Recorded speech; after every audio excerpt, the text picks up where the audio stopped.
fiery depths of the Sonoran wasteland. This wasted land. And the black heart of a post-apocalyptic culture war. You believe in Jesus, Senator? Well, you're gonna need him. An audio-visual assault canceled on continents you've never heard of. The disease. On the cure. When the wokesters whine, the Bolsheviks bray. Bleeding heart liberals, time to dispense some justice. The RazorForce Offensive opens fire. Assimilate this. Live from the front lines of the offensive, Tactical Hobo and razorfist.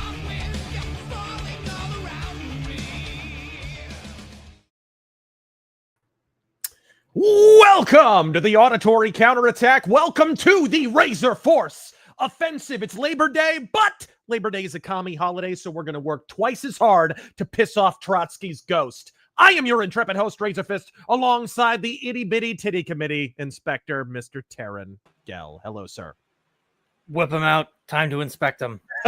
Yes, indeed. Folks, a lot's been going on, probably foremost. Well, shoot. Please don't shoot, actually, after the events of this week. There's been a lot of things happening, but yes, foremost among them relating to the midterms and sadly an event in Minneapolis that we'll talk about a little bit. But before we really get Taryn into that, Taryn, I think that we're going to hear from someone that we both respect. I think we can say that. Taryn, you're familiar with Scott Presler. Absolutely. And Scott Presler had a bit of a dire warning. Now, keep in mind, his dire warning is not for the midterms. We are not heading in for midterm elections now. These are runoff elections that are coming in November. And he's got a pretty dire warning here. So I think it's worth listening to. I think he's a credible person to be talking about this. So we're going to take this as seriously as possible. And then we're going to talk about some of the details relating to the election and whether or not this is an accurate verity of what's going to be coming up. We're going to get a little bit more detailed than perhaps we usually do. All right, so this here is a video from Scott Presler. He posted this. It's 5 minutes. We'll play the very beginning because you kind of get it right off the bat.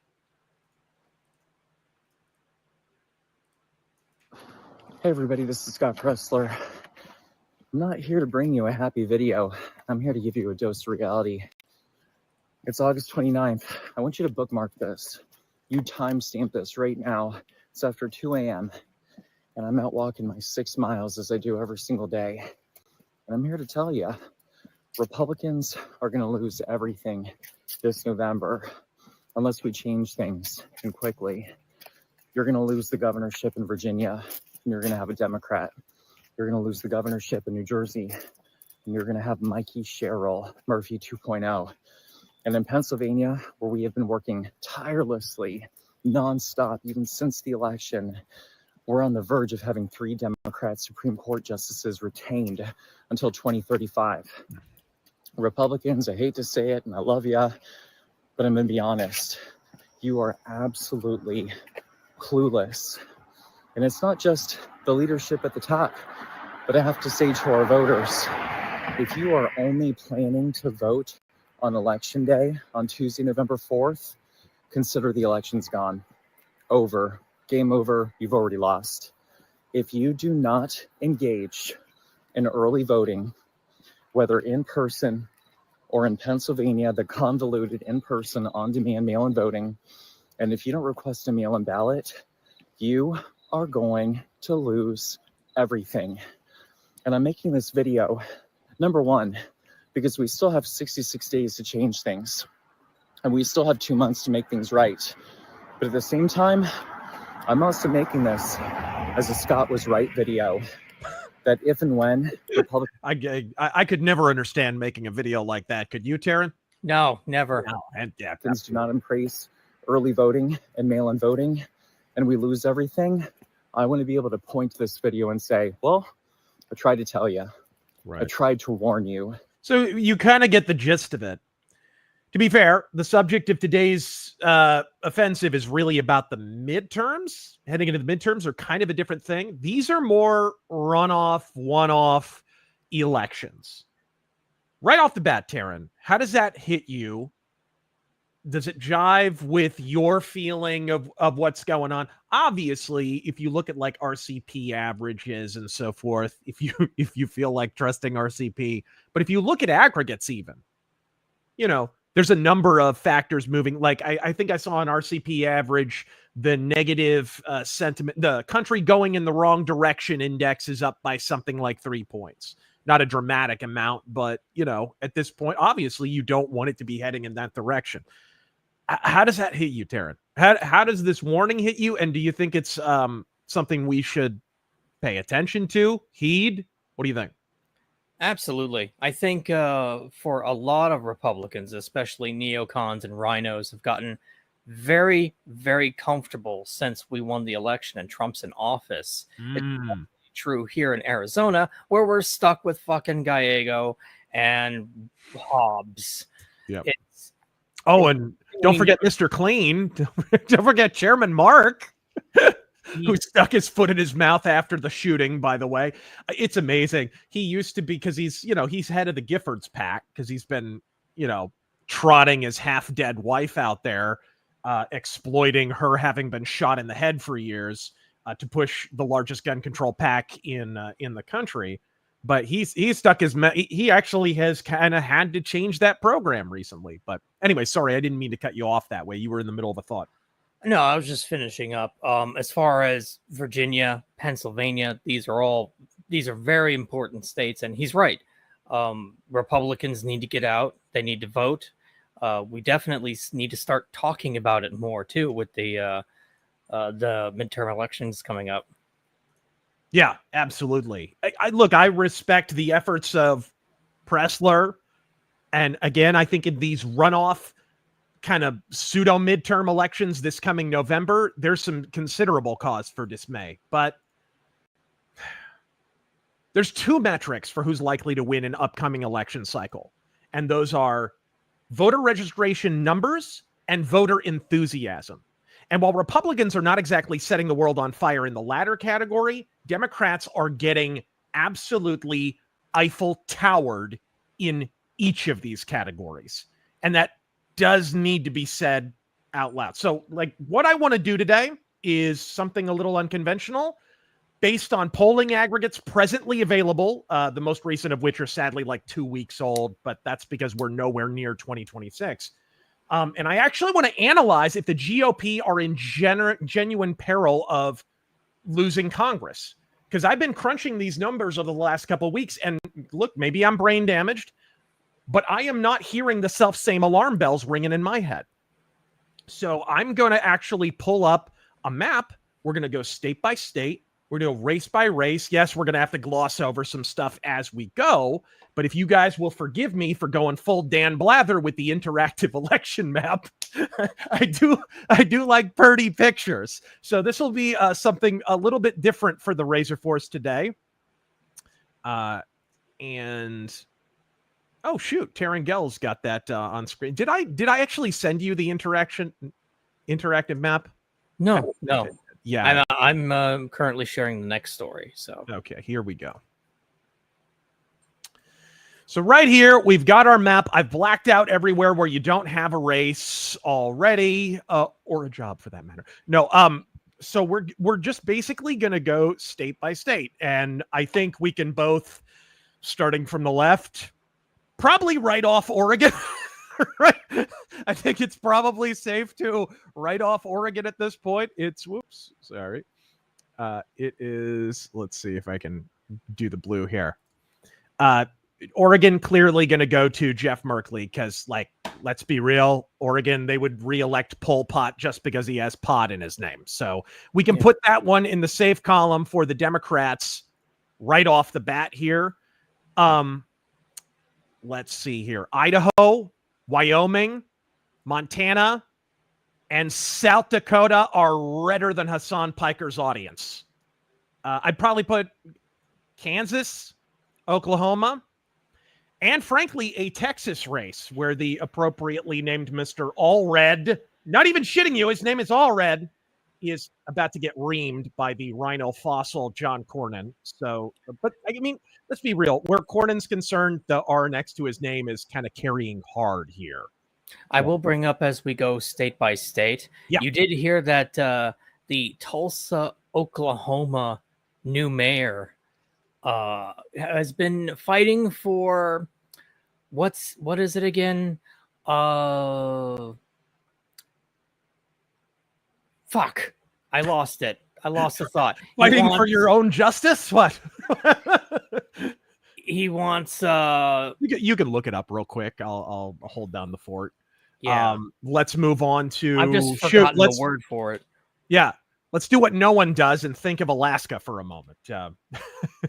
Sullivan, from what I understand, is within a point of Mary, what's her name? Patola, which I think that means the Republican carries it. And I'll qualify that remark once we knock out a few more of these, because there's a prevailing condition with all of this polling data that is kind of going to skew Republican in the overall. You're going to need, Illinois. Gosh, but I wonder. Yeah, yeah. Illinois' blue as the Danube, but not without a fight this time, because I believe it is an open seat. So I think that's a big deal. Another one that's kind of weird, Nebraska. Nebraska is, shout out to Nebraska, who never gets mentioned anywhere for any reason. They kind of have the same issue Arizona had. Democrats couldn't elected the bailiff for, preschool Stugo.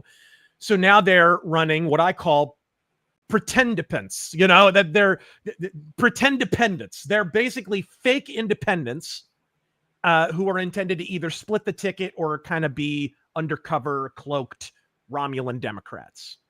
I remember, by the way. What's up? Reparations. Oh, in Oklahoma? What, for Native Americans? No, for black people. What? The new mayor, the new mayor for Tulsa is black, so he's been working on reparations for black people. Bro. Yeah, I know. For fucking Oklahoma, a state I could almost have understood reparations for Native Americans because it used to be Indian territory, right? But what? So there's, as such, Ricketts is in a slam down, drag out bloodbath with a guy named Osborne, who actually came within 7 points of unseating Fisher in 2024. But this time the race is within a point. Probably lost momentum after losing, which at the present juncture, I think that is good news for the GOP. And Ricketts does likely win there. It is Nebraska. Of course, again, probably didn't help when the GOP runs a guy named after a disease. I guess next year they'll be running David moderate to severe plaque psoriasis or some shit. But Colorado, shoot. Gee, well, no, let's do Michigan. Let's do Michigan. Michigan, like, what's that guy? Rogers?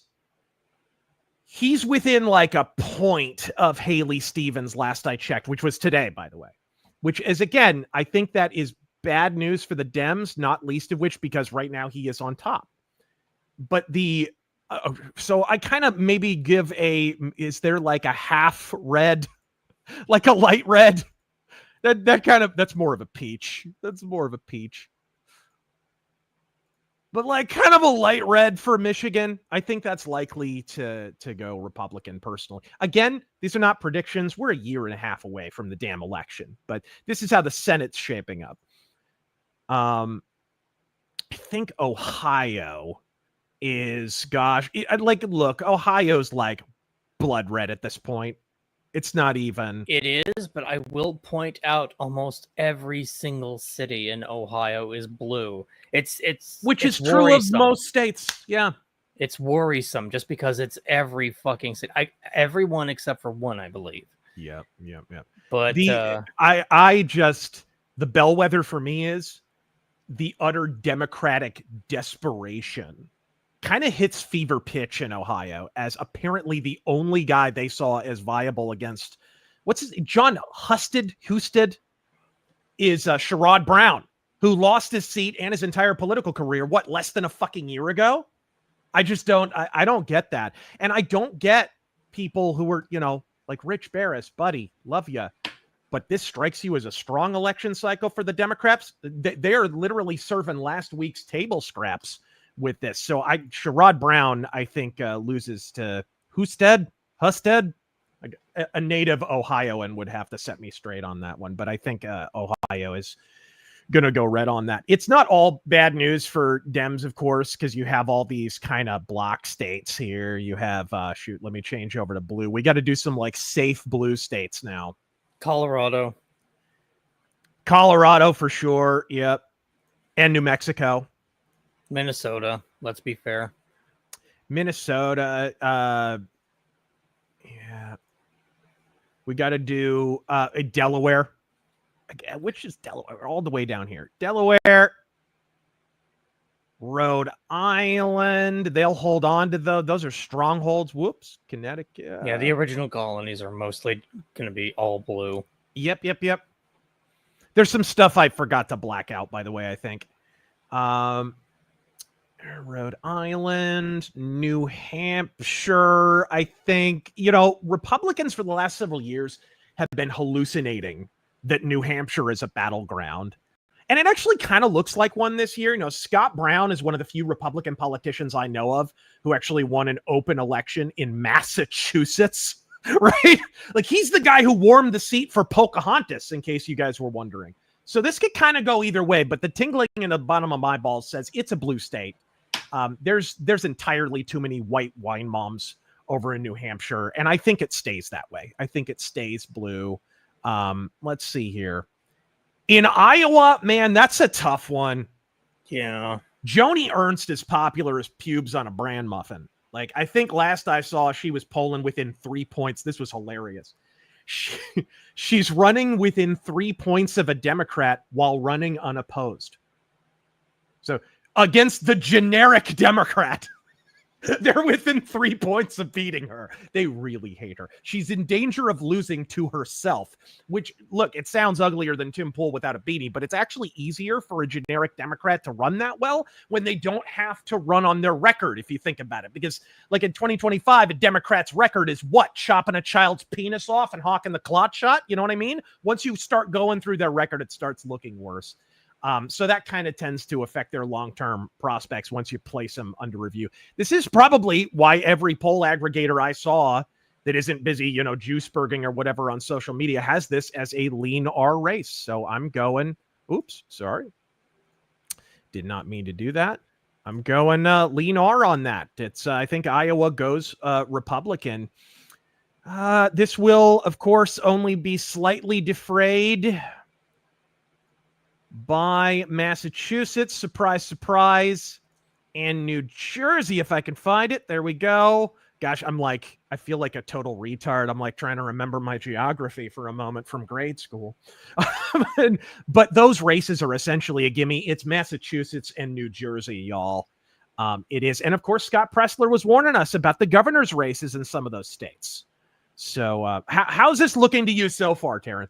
It's looking pretty accurate. I mean, you got the Rust, that's the Rust Belt, right? I call it Tornado Alley. Uh-huh. Right. That's all red. I going down the coast here. I've seen some aggregates consider North Carolina and Virginia to be competitive. But like, I know people in both those states. I simply do not see that reality reflected on the ground. I think Dems are picking both those races up, albeit I think it'll be in a soft serve fashion. Because I get it. Like both Republican candidates are within like a point or two. But I just think here's the X factor. If Glenn Youngkin gets off his ass in Virginia and runs, we may have to modify that.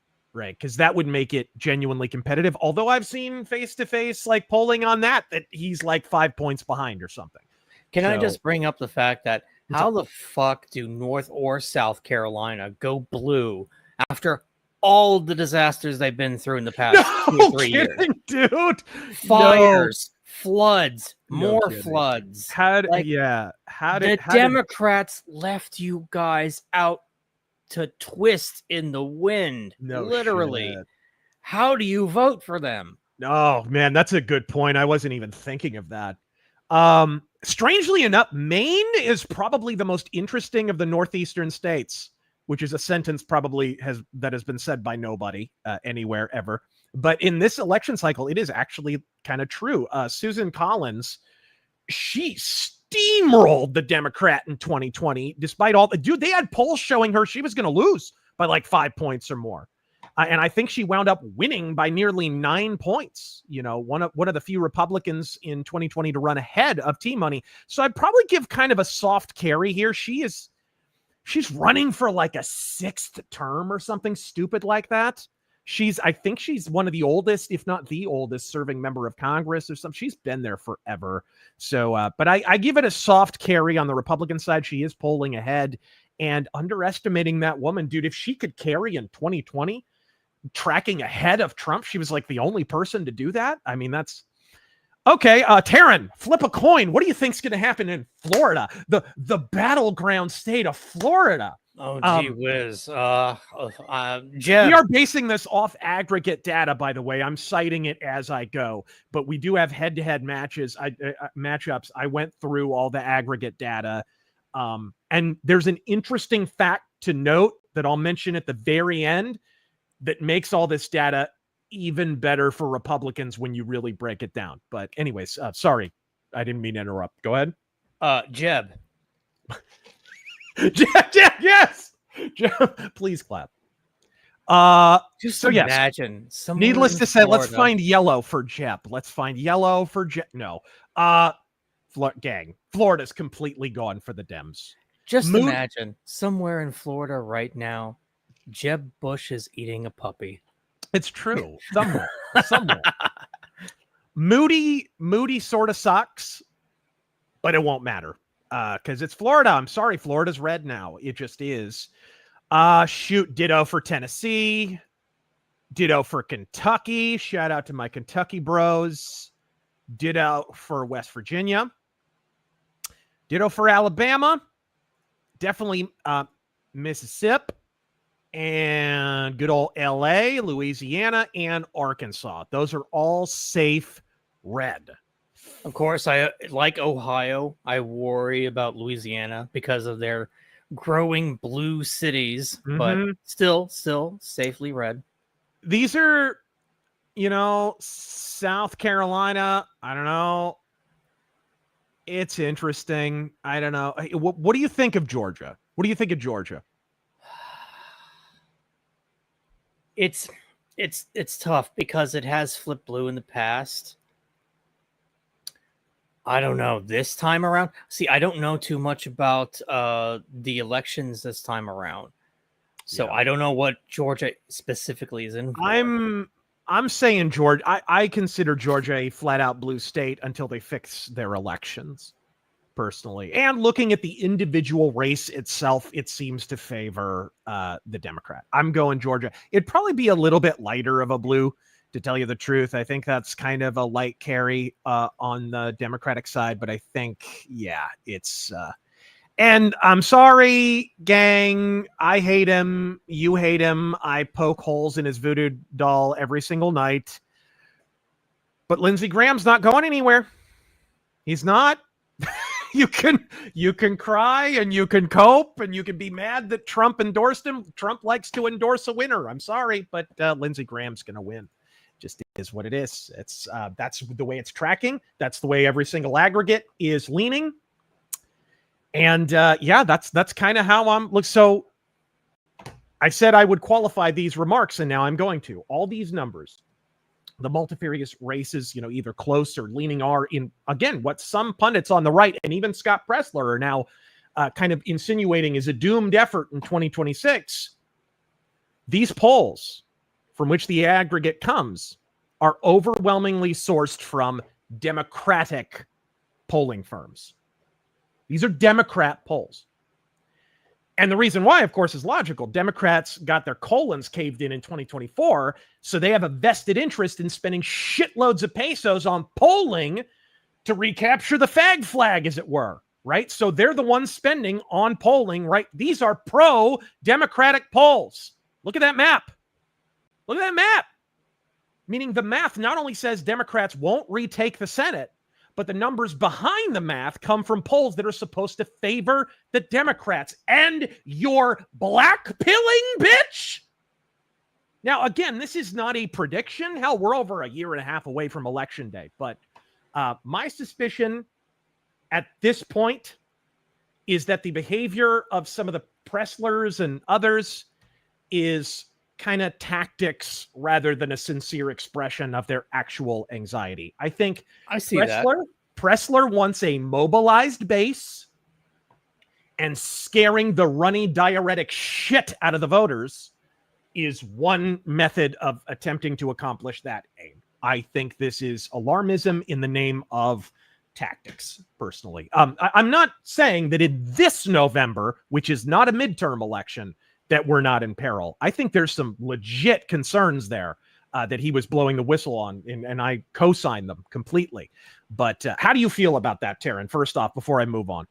No, I mean, I'd say that's smart, especially the way if you wanted to play back the video, you don't have to, but the way he was saying these, this doomsaying that he was doing, yeah, definitely. He was probably just scaring a few select people into getting their butts in gear. Yeah.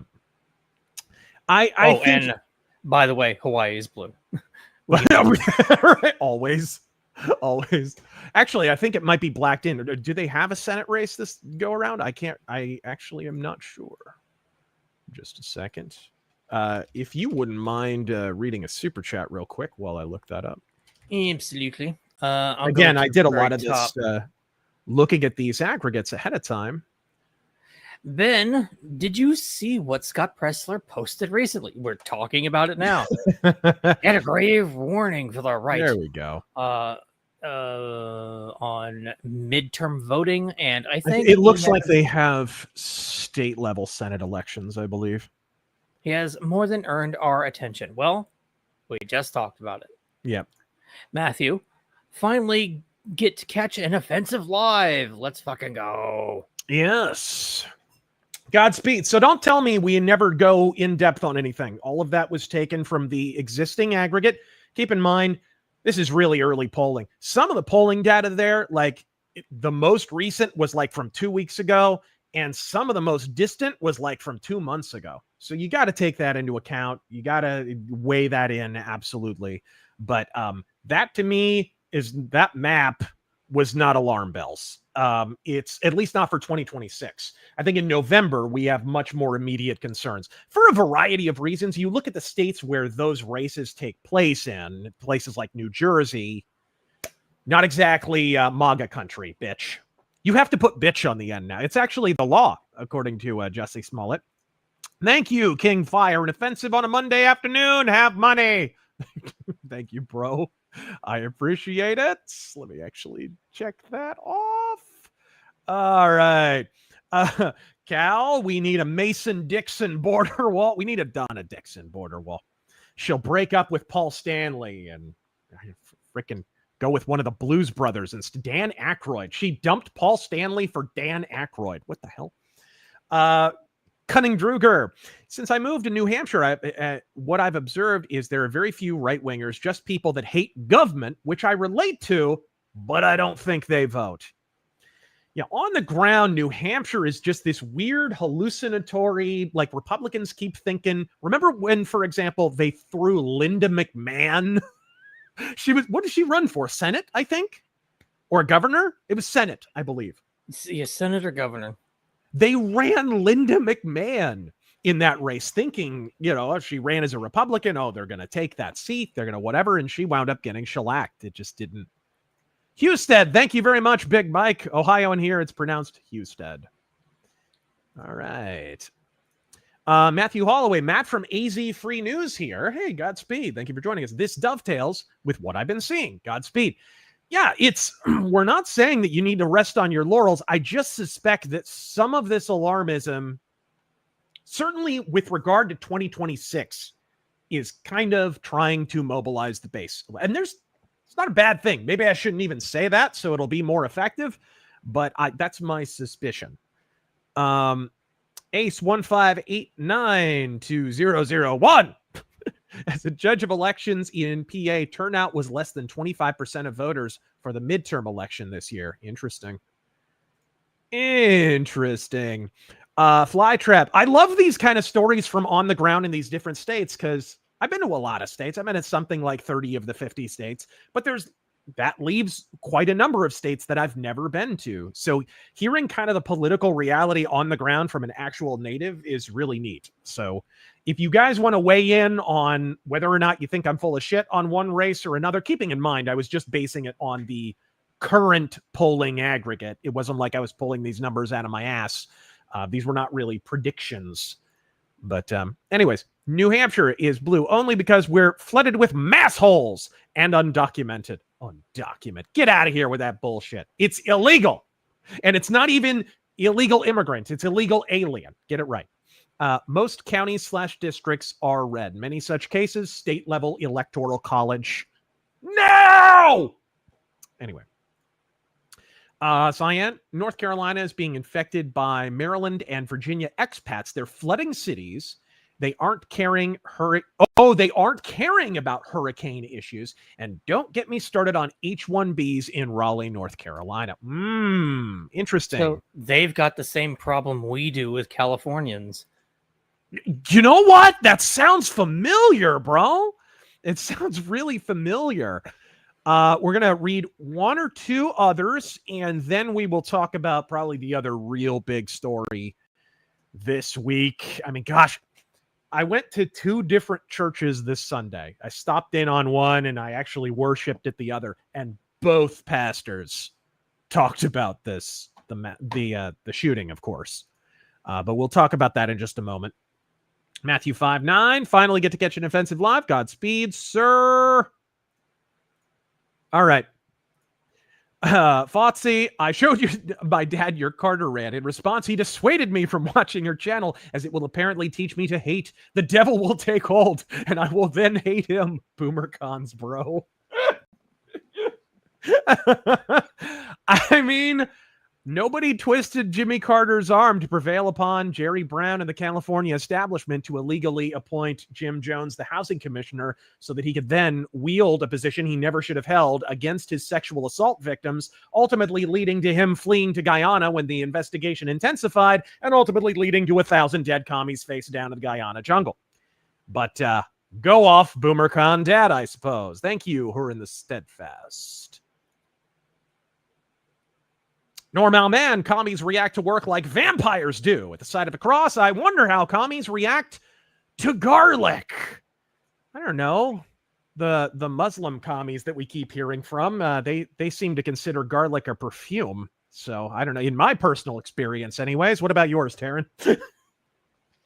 Is that halal? Halal. Let's see the first story, Taryn. This is interesting. We've had a number of wrinkles in the aftermath. So, of course, there was a shooting in Minneapolis at a Catholic school. I believe 2 victims died. I'm not sure how many wounded. May they rest in peace, our brothers and sisters in Christ. And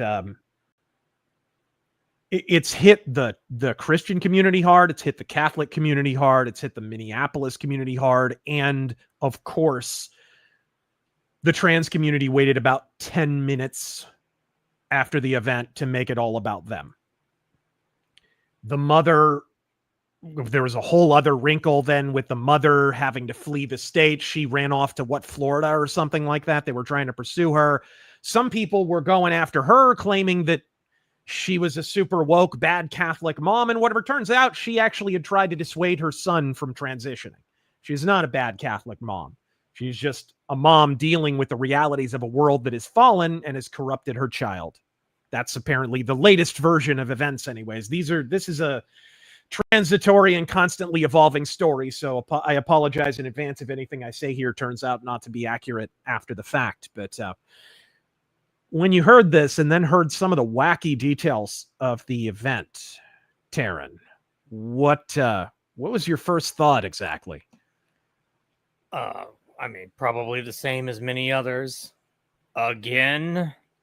Right. And of course, it's in a blue state, in a very deeply blue city. Oh, and they're where- pushing gun control like 5 minutes after. And gang, Minneapolis, not exactly an open air gun market, not exactly a firearm topia at all. They have tons of gun control. They're maybe not quite as stringent as, say, California, but few are. They're not far down the list. I forget what the exact ranking is on gun control. The Giffords Pack gave them a rating a while back, and it was somewhere in the top 10, top 15 of gun control dystopias. So gun control had nothing to do with this. Absolutely nothing. No. The idea of, and I saw Charlie Kirk's retarded ass supporting red flag laws for trans people, which there's already, red flag laws already apply to the mentally ill. Okay. So if you got gender dysphoria, that's a mental illness. You're already on it. You don't have to specify trans. They've already got a mental illness. The problem, of course, is when we refuse to categorize trans people as having a mental illness, which is weird because they have to own up and be diagnosed with a mental illness in order to qualify for insurance to cover their transition surgery, right? Brilliant little socio-political catch-22 right there. But yeah, so go ahead and read this because we just got details that the Minneapolis came out maybe 4 days ago. The Minneapolis school shooter, it turns out, had been one of the many, many, many people who transitions and then regrets it. Let's see. Please don't say the name of the person. Oh, the actual shooter? Yeah, just call him shithead. I don't care. I'm so tired of people signal boosting these people afterward because it's absolutely a factor. It's 100% a factor. I made a post on social media a few days ago saying, serial killers disappeared around the same time mass shooters showed up, and few people understand the significance of that statement. And I believe serial killers, for a while there, were in it for the thrill and for the attention. They wanted to ultimately divulge their secrets. They played cat and mouse with the press for that reason. They want the Zodiac killer, for example, demanded that the San Francisco Chronicle, I think it was, post his whole thing and whatever. So I think the attention that they could have gotten over here, it now was too risky because of DNA science and a variety of other factors. And so now they just commit suicide by cop in a mass shooting. They're going to kill themselves anyways, but they want the attention and the validation. And I really think that's part of the factor in the transition, if you'll pardon the pun, away from serial killers to mass shooters. So to bring it back around, this is why I would prefer we don't say the name of the prick. That's fine. I mean, like the Zodiac killer, I mean, he could have just run for senator or something. Right, exactly. Gotten elected in Texas. Jesus. I regret being trans. Minneapolis school shooter expressed desire to detransition ahead of attack. Said he kept long hair because it would be an embarrassing defeat to cut it. Okay. Trans-identifying mass shooter confessed in a manifesto that he was tired of being trans and wish he had never brainwashed himself. Yep. Cancel this podcast. Thank you for weighing in there. Isn't Munchausen mother in the wind right now? His mother, it sounds like, actually opposed the transition and tried to get him help. It sounds like the world interceded and radicalized this kid. But yeah, she fled, and it sounds like her fleeing was kind of like you know what it reminds me of is George Zimmerman after the Trayvon thing, after he got acquitted. Remember him getting like pulled over in Texas speeding, and the cop being like, "Dude, why are you driving so fast?" And he said to the cop, "Do you know who I am?" Right? Like, the entire country wants to kill me right now. That's why I'm speeding. I'm literally fleeing the state of Florida as fast as I can. I get those vibes from this kid's mom, personally. I think she was unfairly demonized at the outset of all this, to tell you the truth. Shithead shared his disturbing manifesto on YouTube before he gunned down the Annunciation Catholic Church in Minneapolis, Minnesota, and killed 2 children on Wednesday. He wrote that he only kept his long hair because it would be an embarrassing defeat to cut it, according to a translation by the New York Post. I only kept the long hair because it was pretty much my last shred of being trans. I am tired of being trans. I wish I'd never brainwashed myself. I can't cut my hair now, as it would be an embarrassing defeat. It might be a concerning change of character that could get me reported. It just always gets in my way. I will probably chop it on the day of the attack. Yep. Really planning ahead. Yep. Shithead changed his name from asshole to Gaping asshole. There. In 2019 under the approval of his mother Mary, because he identified as a female, court records show. Trying to read too much into the mother being Mary and then him shooting up a Catholic school. Some paging Dr. Freud. The petition, which was granted in January of 2020, stated that the asshole identifies as a female and wants her name to reflect that identification. The shooter also said that he regretted being trans and wished he were a girl, but he did not have the money to make the bodily changes necessary, according to the Post. I regret being trans. I wish I was a girl. I just know I cannot achieve that body with the technology we have today. I also can't afford that. You can't achieve it either way, bro. You cannot give yourself a vagina. You can give yourself a wound. Okay, that's what you're dealing with here. In his journal, Asshole wrote that he did not want to wear girly clothes all the time because he understood he is not a woman, but he definitely didn't feel like a man. This is so obviously, this person needed to be in an asylum, some sort of psychiatric care. Yes. Yes, Jesus. Absolutely. And well, what happens though when they go to the psychiatrist? This is the problem. This is the problem. Everybody's like, prosecute the gun manufacturers, prosecute this person, prosecute that person. It's like, prosecute the damn psychiatrists. Because these people are coming to them with gender dysphoria and they're flat out saying, well, clearly, if you're a kleptomaniac, the only possible treatment is we're going to allow you to steal as much as possible. That's the treatment. Like, you hate to feel you can relate to a murderous Mong like this, but how would you feel if a psychiatrist told you the cure for the common cock was changing your name to Sapphire, and then a surgeon told you he'd turn you into Heather Locklear, and instead, look at the picture of this kid. Could you scroll back up? Sure. Scroll back up. Instead of turning you into Heather Locklear, you look like Rocky Dennis after a skin peel. That's what they turned him into. Of course, fortunately for the human race, Homeboy's gone from murderous to cadaverous. He did not survive the attempt, but that's, it's the ghoulish, it's the surgeons that are basically putting their kids through extremely expensive colleges by performing these surgeries, and the psychiatrists who are making their nut, prescribing all of the hormones and everything. I mean, holy shit, dude. Should I continue? Yeah, please do. Sorry if you didn't lose your place. No. Hours before the shooting, Asshole posted videos to YouTube where he zoomed in on ammunition, multiple guns and cartridges with cryptic messages written on them, including one that called to kill the president.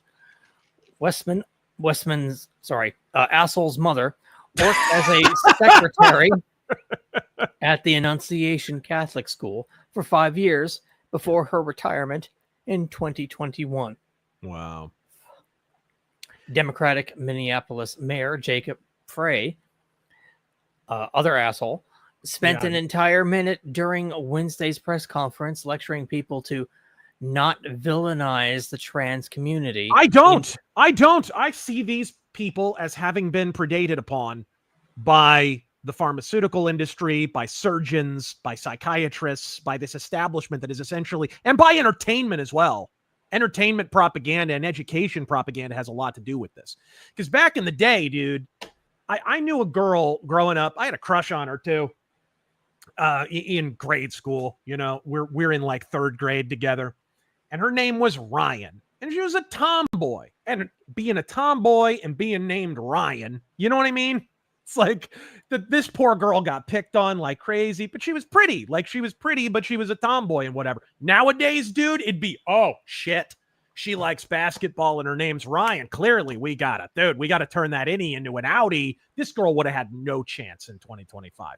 You know what I mean? And we all have stories of that. Some of the people in the audience might even have stories of that. Some people growing up, some men growing up, maybe they're just raised by their mom, maybe they're whatever. Some of them just wind up being a little bit more effeminate, but they grow up and they wind up being a perfectly straight guy, right? Nowadays, it's like, oh, your favorite color's hot pink. Sorry, dude, got to chop your dick off. Sorry, that's the only sovereign remedy. It's the cure for the common cock, as we say. That's where we're at, dude. We got to do not deal with this problem downstream. We got to go upstream to the source, to the people who are propagandizing these youth into mutilating themselves, and the people who are profiteering off of their misery. But yeah, so that is not, however, the only other major story. Actually, hold on. We got a few people.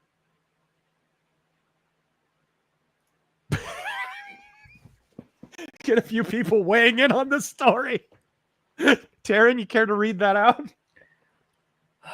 Do I have to? That jaw has been folded 1,000 times. 1,000 times. Godspeed. You're a horrible human being. We're glad to have you. Before you move on with super chats, let me get some of the Rumble rants out of the way. Sure. Yeah. Ruron, Razor. Thank you for being on top of that, by the way. I didn't have that open. Razor, I was happy to see Carrie Lake reposted your post in regards to Andy Biggs. Congratulations and God bless Carrie Lake. Yeah, I want to go on record as saying I do not support Andy Biggs. I understand we're kind of in a best of a bad situation kind of deal. Who knows? Maybe when election day comes around, I'll still pull the lever for him. This guy blamed Carrie Lake for being screwed out of an election. Didn't lend her any support. AZ GOP didn't do much to support her election lawsuits either, even though she ultimately pushed the issue enough for the Arizona Supreme Court to admit on the record that she rightfully won the governor's election in 2022. Carrie Lake is the elected governor of Arizona. She just didn't get to serve. But because Carrie Lake couldn't prove that it was done with malice and that Katie Hobbs did it on purpose, Katie Hobbs gets to remain governor. That's the way the law works. Andy Biggs didn't support her at all. Not at all. And now he's cosplaying as MAGA. And there's a bunch of people gassing his ass up. A bunch of people who said nothing in support of Carrie Lake when she was using her own money to fund that lawsuit. It's horseshit. Why would you enlist me in a battle you've already proven, AZGOP, that you are not willing to fucking fight? I don't trust you. I don't trust you. I don't trust Andy Biggs. I don't trust most of the people who support him. I understand some people, he's the best option we have. The only other option is who? Karen Taylor Robeson? Like, we all know she's trash. But here's the thing. At least we know outwardly she is trash. Andy Biggs is pretending to be someone he is not. And the moment he gets a chance, he's going to John McCain backstab us. You mark my motherfucking words. So yeah, I did want to go through. What's another one? Sorry. Just two more. Okay. From Ruron again. Ruron, whom do you think will run against Mark Kelly? Allegedly, Mark Lamb isn't going to run. That's interesting. Lamb would be my first choice. You wonder. I don't think they would go to the Blake Masters well again. But, I mean, here's the thing. They didn't really support Blake Masters. That poor bastard. He managed to get that race within, 5 points or something? And he had no help in doing that at all. It's like, well, gosh, looking back on the election result, I guess we'll never know if the money you didn't spend in Arizona might have made that seat red. That happened both times in the Senate races. The national GOP and the AZ GOP did not properly support Kari Lake, and they didn't properly support Blake Masters. Both of those people basically were just left to twist in the wind. And in the case of Kari Lake, what was she, 1.5 points away from beating Rube Gallego, for Christ's sake? That's money. That's a case where if the national GOP had turned any attention whatsoever to that race, Rube Gallego would not be in the Senate. It's maddening, dude. It's absolutely maddening. And his last question: why do you think Brian Donalds, Andy Biggs, Mike Lee, and Lauren Boebert endorse Chip Roy for Texas AG? Aaron Wrights, whom is genuinely MAGA, is also running. Yeah. Well, look at the names you just listed there. Kind of like only vaguely MAGA adjacent. A lot of people have been kind of skeptical of Boebert, whatever you prefer to call her. And Annie Biggs, you just heard me harangue for an uninterrupted 5-minute period. So I'm not particularly predisposed to trust any of them. Thank you for pointing that out, Matthew Hammond. Lindsey Graham is getting primary challenged. Big Mike, I aspire to be as anti-socialist as you, Razor. Can't be done. Working on Labor Day, the only federal holiday thanks to labor unions, just to spite the bastard. God fucking speed. Godspeed, sir. And thank you for joining us. Isaac, I personally believe we need a third party to run in the elections, red or blue, don't matter who. Both sides are bought and paid for. You're not telling lies. Hell, that's what Trump ran on in 2015. Agamemnon Fireman, want to share this. Pat Boone, Golden Age era Hollywood star and Christian, was Ozzy's neighbor and friend in LA. There's a rumor going around he helped privately baptize Ozzy before he died. I hope it's true. I hope it's true too. Ozzy was not as far from Christian as people think. No one in Black Sabbath was. Geezer Butler has been a devout Catholic his entire life. Tony Iommi's been a Catholic his whole life. I don't know about Bill Ward. I think he went through rehab, though. And when you go through 12-step programs, man, 9 times out of 10, they graft a Bible to your hand. Because those are Christian organizations, 12-step programs are. So my assumption would be Bill Ward is probably a believer.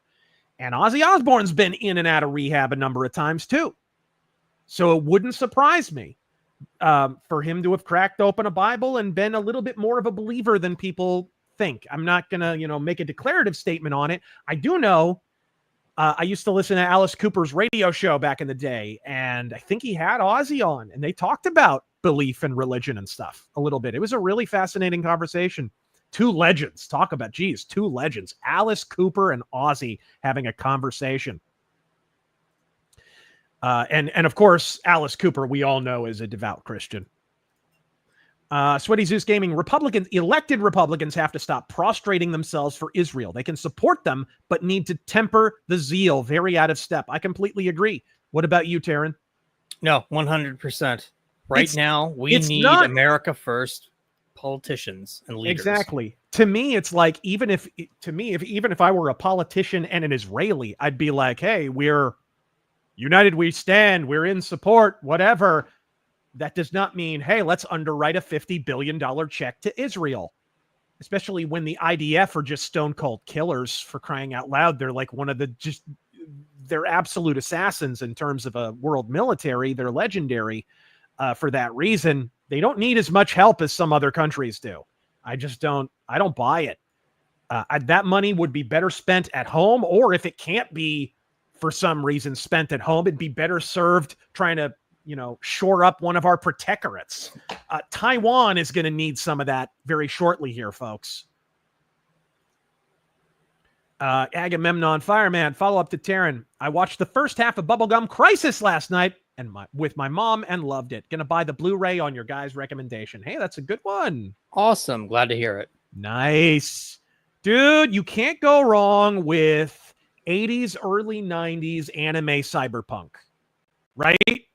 There was just the best stream from Ghost in the Shell to Akira to Bubblegum Crisis to even like mecha stuff, Metal Skin Panic and all that dude, you cannot go wrong with it. Oh, one of my favorites is a short film you need to watch. I think it's free on YouTube. The Running Man. Not the Schwarzenegger film, but the anime short film. A cyberpunk racing movie. The animation in it, to me, is still unparalleled. I don't think anything has equaled it. It's mind-blowing. And that was late 80s, I believe. And if he's still here, I'd love to recommend my absolute favorite area. Oh, I thought you were going to say the Netflix adaptation of Blame. No. Area, the Zerum, the anime, yeah. Zerum, the animation, yes.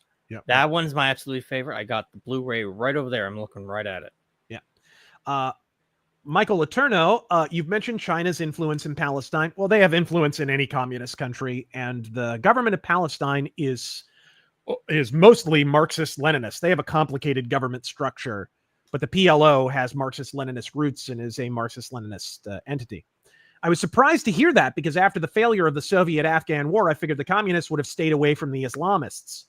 China have a different philosophy with regard to, like, they kind of run the Comintern, but they don't call it the Comintern.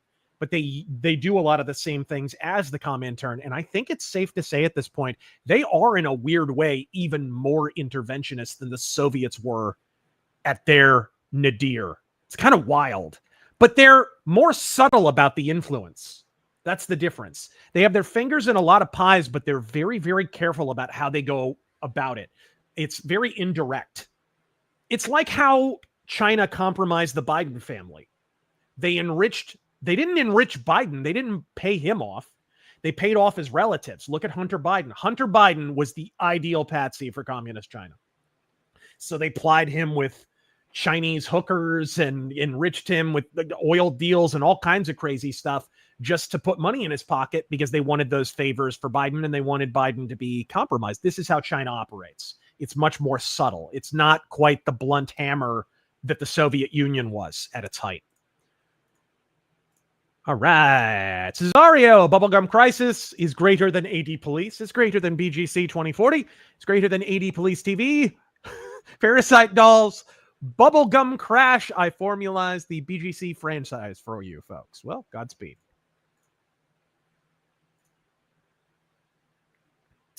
Agamemnon, you mentioned that Rhino Cornyn is going to blow out Colin Allred because it's Texas, but I think Ken Paxton is going to primary him. Hope it works. I hope it works too. I hate Cornyn. How do you feel about that, Mr. Texas?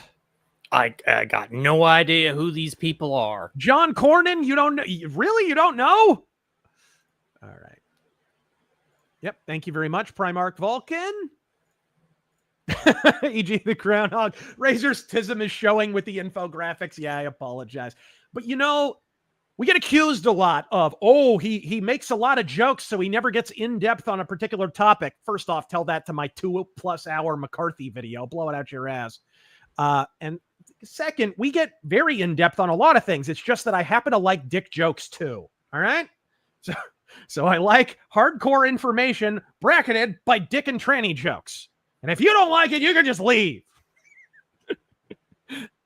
All right, let's see here. Jonathan English. I donated to Brandon Herrera's campaign to unseat Gonzalez. Good man. Agamemnon Fireman. Ernst, I believe, is not seeking re-election, though. They're not sure. It's still up in the air. That's why we could only make the prediction based on the available candidates thus far, right? So, but if she does, I think she wins. Embattled as she is, I think she wins. All right. Cal, Yanks ruin their own states and flee south. You ain't lying. Oh, one last one from a state before we move on to the next story. Mage Leader, as a Mainer, I can assure you that even if Collins wins, you might as well paint the state blue. She's one of the worst rhinos in the U.S. You're not telling lies, dude. You're not telling lies. Maine is very, very competitive. It's a weird race. That's why I said, it's kind of an all eyes on Maine situation, because here she is, like, running for her 6th term, senior senator, vastly overperformed Trump in 2020. A lot of people expecting her to steamroll. But man, she's unpopular, and with good reason, right? She's treacherous, a shitbag. None of us like Susan Collins. But, speaking of state-by-state races, there may be a cure for California. Taryn, do you have that story? Oh. Sorry, I brought up the wrong We talked story. last week about Gavin Newsom rigging his districting even harder than normal. Well, surprise, surprise, in immediate response to that, there were viable calls for a two-state solution in California to free conservative areas from the yoke of toothsome Newsom. Yeah, I've got a solution. It's called Operation Main Strike. Yep. Two-state solution plan proposes dividing California to free more conservative areas. Plan would allow inland counties again to have impact on their governments. Yep. Let's scroll down past the supervillain there. Republicans in California. What's faker, you figure, the hair or the teeth? Yes. Okay. Republicans in California are a minority, often measuring in the 30% range when votes are counted. Even so, they're still underrepresented in Congress, as some 80% of the state's delegation is Democrat. Yes, this is one of the things I hastened to point out last week on the offensive, is that even in red states, Republicans do gerrymander, but they're shitty at it. So blue state, red state, it doesn't matter. Republicans across the board in every single state in America are underrepresented by the districting process. So Gavin Newsom, when he says he's going to rig the districting system even more, he's going to gerrymander even harder, what he's basically saying is we're not rigging hard enough.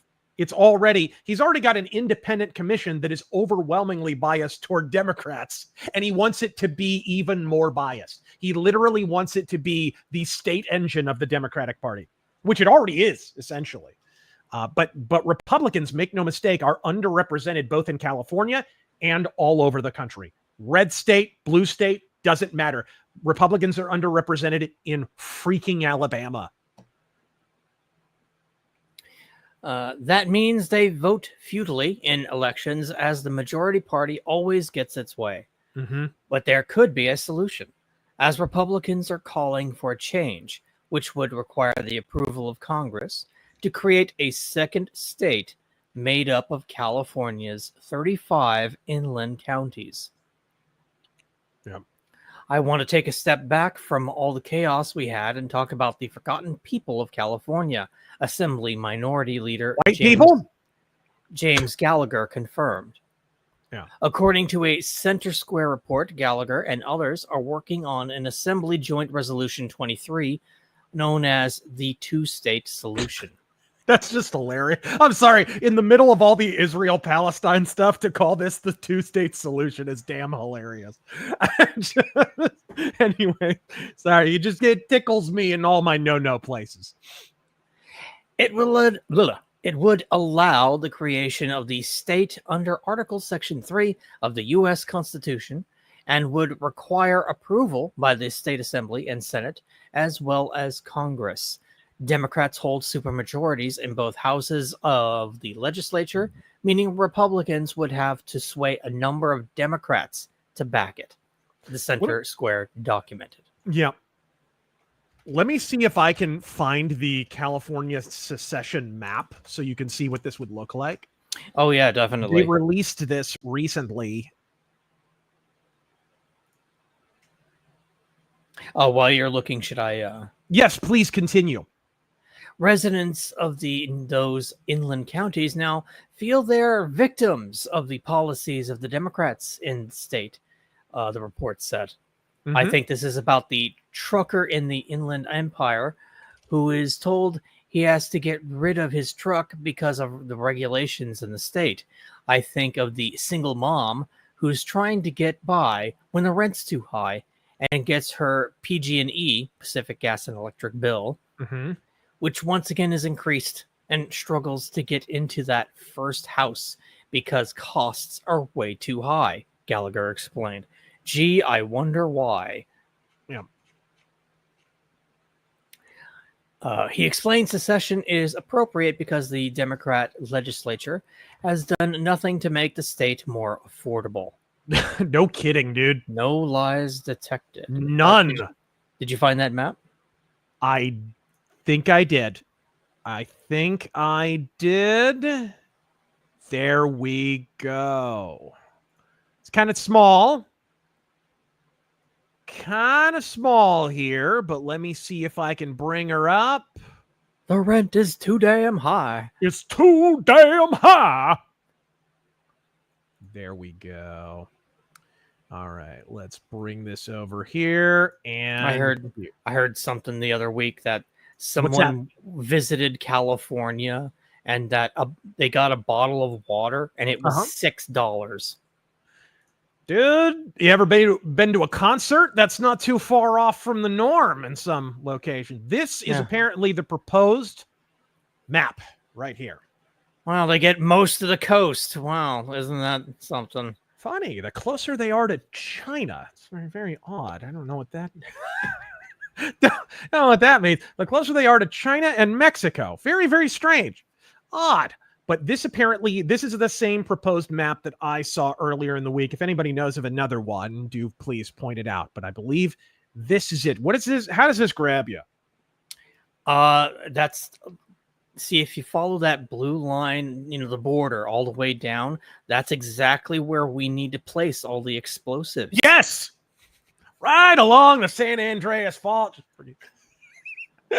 Somebody ring up Christopher Walken, for Christ's sake. Jeez. Oh, I don't know how I feel about. I mean, it's not going to happen. It's just flat out not going to happen. Democrats get something done? No, never. Well, Republicans get something done. Let's be real. Jeez. Republicans getting something done or anything done in California? Not happening. Not in California. Not much of anywhere. Oh, that's right. That's almost the exact line that Lex Luthor drew in the original Superman movie. Yep. It's reported but not confirmed yet that Ernst isn't seeking re-election. Also Godspeed, Taryn and Razor. Yeah, like I said, the rumors have been flying around that Ernst isn't seeking re-election. So based on the available candidates, that's what the aggregate is based on. Like I said at the beginning, I wasn't pulling these numbers out of my ass. These were based on the existing aggregates, which are flawed for a number of reasons, but they are flawed in favor of Democrats. All right. Commander Wolf, I hope Illinois turns red. Lots of folks fed up with the prints. Everything close to Chicago is blue, but everything else is full on red in the state. But with Chicago under their heel, yeah, safe bet it'll be blue for sure. Necromancer, I think Scott is paying more attention to the states he helped flip. This doesn't make him wrong. I agree. I think that's what he is paying attention to. I think there's other pollsters, like Rich Barris, who I like. I like Richard Barris a lot, but he's based out of Florida, I believe. And I think sometimes, he's looking at Moody and whatnot in Florida, and he's like, how are we not more competitive than this and whatever? I think that may be a factor, is people are a little close to some of these races that are not likely to go well. And so they're sounding the alarm bells. And I get that. When I was sitting there watching the Martha McSally train wreck in slow motion, I felt the exact same way. Right? It's maddening when you see a race local to you that should be going better than it is, but is destined for the dustbin of history, right? It absolutely drives you up the damn wall. Pizza Mean, taking all bets. First country in Europe to actually solve their invasion problem. My guess is Britain. My guess is Italy. What about yours, Taryn? I'm getting good vibes from Italy. The new prime minister, she's got a good head on her shoulders. At the beginning there, I was a little shaky on her, but I think the more she's in office, she sees how bad it actually is. Right. Yep. I sorry, I don't mean to cut you off. Did you happen to see the recent article on her where she just shits all over Macron? No. Oh, I should look that up. Please do. Please was do. I didn't great. hear about this. I would have added it to the list. My goodness. Hold on. I'll look. I'll read a few. Yeah. All right, let's see here. The thing that's wild to me about the two-state solution, the thing that's wild to me about the two-state solution is suddenly secession's allowed. You know what I mean? Suddenly we're allowed to talk about secession. Suddenly, we were told for years secession couldn't be allowed ahead of the Civil War, that no matter what, it wasn't defensible, even though the states are sovereign and created the federal government. Therefore, it is subservient to them, right? The thing I love about the possibility here presents itself that we may finally have a civil war that is actually fought over slavery, but it's third world wage slavery from illegal aliens. That's the best part of all this. I am going to bring up the other one here. Speaking of illegal aliens, speaking of wage slavery. Shoot, actually, I can bring this up on my own screen and I'll go ahead and read it myself. Yes, sir. Thank you all for joining us. We are going to get to all your super chats and all that good stuff. Don't you worry. We're having a blast here on Labor Day, thumbing our nose and lifting our middle fingers at Labor Day, the communist holiday ever. There we go. Oh, and I found mine too, so. Democrat Representative John Larson calls on Americans to rise up against Gestapo ICE agents. This is a time for good trouble, he says. This is a time for Americans to rise up, Larson can be heard telling a crowd at the rally. Larson then declared ICE agents to be like Nazi Germany's secret police. Boy, that's not an overwrought and historical analogy, huh? I can't get too enough of Nazi comparisons. This is not Germany. That's the SS and the Gestapo, Larson said. This is the United States of America. Unmask yourselves. That's an interesting word from a Democratic representative. How long New were they tonight, members forcing us across to have- several communities gathered to speak out on recent ICE detainments across the state. News's Bob Wilson has more on what they are calling for and how the federal government is responding. This is a time for good trouble. This is a time for Americans to rise up. It was an emotional rally full of anger and frustration and sadness and fear. 7 people were seized by ICE over the weekend, 2 women and 5 men at a car wash on Main Street in Newington. What is this? Oh, this journalistic trash, dude. 7 people were seized. It's a time for terror. What is this news report? Ugh. Congressman John Larson compared these ICE tactics to Nazi Germany. Representative and Jim Henson Creature Shop character. What the fuck is that? Didn't that thing train Luke Skywalker? This is not Germany. That's the SS and the Gestapo. This is the United States of America. Unmask yourselves. While this rally is going on. You know who else pounded his fist on a podium and yelled a lot? I'm just saying. It's the same guy who lifted up the watermelon and took a bite out of it. That guy. That guy. Has been called up, and the Border Czar says 1,700 of those troops will be deployed to 19 different. What is this outfit? A vest and an open formal shirt and rolled up sleeves? What are you, dressed for a tap recital? What the hell is it? Different states continue to aid with the roundup, and while they won't be making physical arrests, they will be present on the ground helping out. We got almost 700,000 illegal aliens that we're sorry, brief round of applause, RazorForce, for Tom Homan. Hold on, I just want to comment. Yes. As was the style at the time. As was the style at the time. Fine. So National Guard, their support function, they're a force multiplier. The swiftness with which it's all happened. These people were picked up in minutes. And within those minutes, after those minutes had passed, we now have no information. This man is a facial mole in search of a man. Look at this. Does he not look like every... Do not look like every cliche of a concerned pro-illegal alien lib. Information about where they are, who they are. Local leaders say the raids are creating fear and uncertainty in the community, especially as this week is back to school for most students. High quality Young children that are left without their parents. Those are high quality pre-printed signs right there, Taryn. Yeah. Somebody in their grassroots garage headquartered movement must have a printing machine somewhere. It's also rather suspicious that they won't really pan across the crowd. It's like I've only seen maybe a couple of dozen people. Yeah. Well, let's hear what Velma has to say about Scooby and the gang. Classmates and the teachers in their schools that are starting to hear about what happened and are really concerned. Like, why are the kids not coming to school? And there have been other deportation roundups. Yes, they're illegals across the state, including Southington and another car wash and another woman in New Haven. We need answers right now. The Trump administration says they are targeting people who have broken the law while illegally in this country. We are Hold on. Lady, that hairpiece. I'm just saying. In Newington, Bob Wilson, News 8. Oh, it's nice to hear from the party about Nazism that openly implemented snitch lines to report your 80-year-old neighbor for daring to depart her home without a Huggies diaper grafted to her fucking face. Tell us more about authoritarianism and Nazism, hipster Himmler. Fucking hell. How does this grab you, Taryn?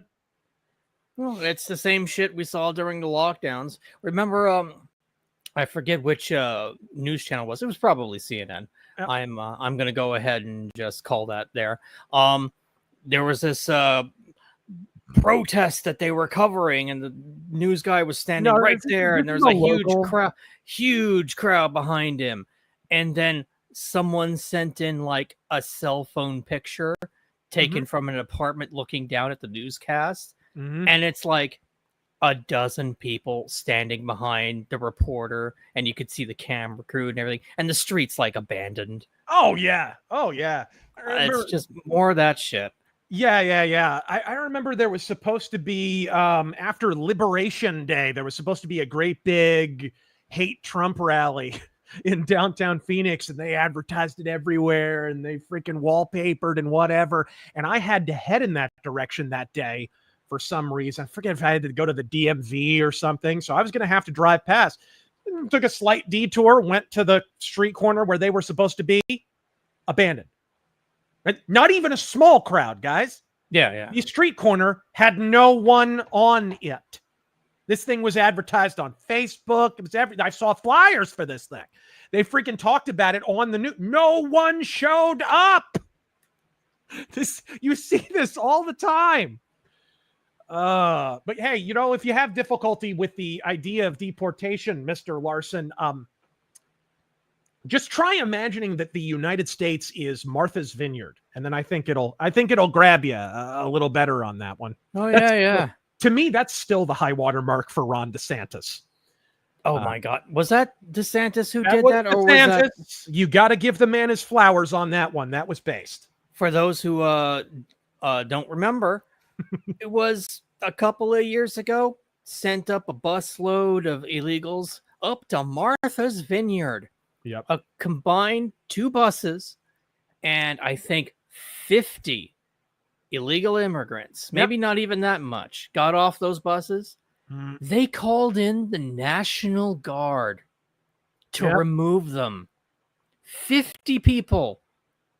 Oh, and not 500, not 150, 50. Jesus Christ. Dustin the Grim here in Louisiana. Bill Cassidy's about as popular as a root canal performed by a blind man. He's toast. I can see that. Thank you very much, Jacob Castro, for joining us on Rumble. We are, of course, streaming over there. See, Stryker, what's funny to me is the people who make those who call out communism out to be stuck in the past fuddy-duddies when communist countries still exist And they won't shut up about Nazis and fascists. Thank you very, very. Not to mention their definition of fascists and Nazis is, shall we say, surprisingly permissive. You know, if somebody forgets to put stevia in your coffee at Starbucks, fascist! Dude, I should have downloaded the clip of King of the Hill. That's still my favorite thing in the world. Yeah. The hippie chick. Hey, can I have some money? No. Fascist.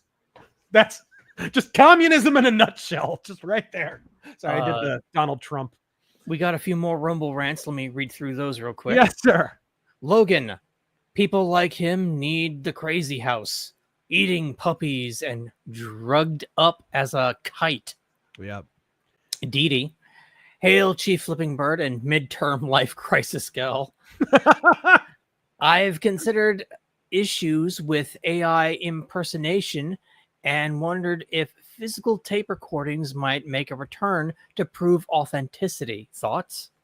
Probably you'll wind up with a program, ironically, that will be aided by AI that will be used to verify the authenticity of a recording. But more likely, it'll be a Band-Aid solution like that because people are stupid like that. People are really stupid like that. Dangerous Spaces. He killed 2 children. She killed 2 children, you bigots. Jake Tapper. Possibly the worst part of gender affirmation is if you won't explore that mental illness, you'll miss more serious issues. Big Mike, the Southwest will rise again. Thank you, sir. Matt G. Hammond, supposedly Lindsey Graham has 40% approval rating in South Carolina. He is getting a strong primary challenge from Paul Dans, who wrote parts of Project 2025. Yep. And I'd like it to be that, but I'm sorry, guys. I think Lindsey Graham's your guy. I think he's winning. Inland Surfer. And all the aggregates thus far point in that direction. But again, year and a half away from this stuff. There's a lot that could happen. These are not predictions. This is where we sit right now. As I don't need to belabor the point. I've already said it like 3 times, but Inland Surfer, Adam Lanza, the Newtown, Connecticut shooter, was a mental case. His mother actually left the gun safe unlocked since Connecticut has become the most restrictive gun law state in the U.S. Yep. Yeah. And another one here from Ruron. Seems a lot of speakers at America Fest 2025 are actually MAGA or even true populists. Why do you think they don't invite Laura Loomer or even better, invite Razor? Or better yet, invite a human. Yes. Godspeed. Who knows? The world may never know. And Kuda says, who made that map? Lex Luthor? Right. Rest in peace, Graham Greene. Godspeed. All right. The Grizzly, how long do you think it takes the Democrats to become just a regional party? Are they even capable of any introspection at this juncture? Well, you've now got states that were battlegrounds just a few election cycles ago. We talked about Florida, dude. 2012, Florida went for Obama. Isn't that crazy? It went for Obama in 2012. And here we are in 2025, and it is just out of pocket. Like, it's not even, they don't have a wing and a prayer. They got a weak candidate running over there, and she's going to slam dunk it. Just is what it is. That's where we're at. So they're kind of arcing in that direction already. If the Democrats do not begin to recognize that they can't just appeal to people in major cities, that is not a viable path to the White House because the Electoral College exists, then yeah, they're ultimately going to be a regional party, and it'll be funny because the regions that they will have control of will only be major cities. That's it. And Republicans can kill that by pushing state-level Electoral College. Watch my video on this subject. I stand by every word of it. It's aged rather well. So thank you, Grizzly, for that one. Jonathan English, how would they react if you had a no Politburo or no 5-year plan signed? One wonders. One really does wonder. Major Leader adds something to the Maine discussion, something else that makes Maine interesting. Press X to doubt. Our Dems aren't as blue as many other places. For instance, our gun culture is so strong that we struck down a red flag law even after the Lewiston shooting. Interesting.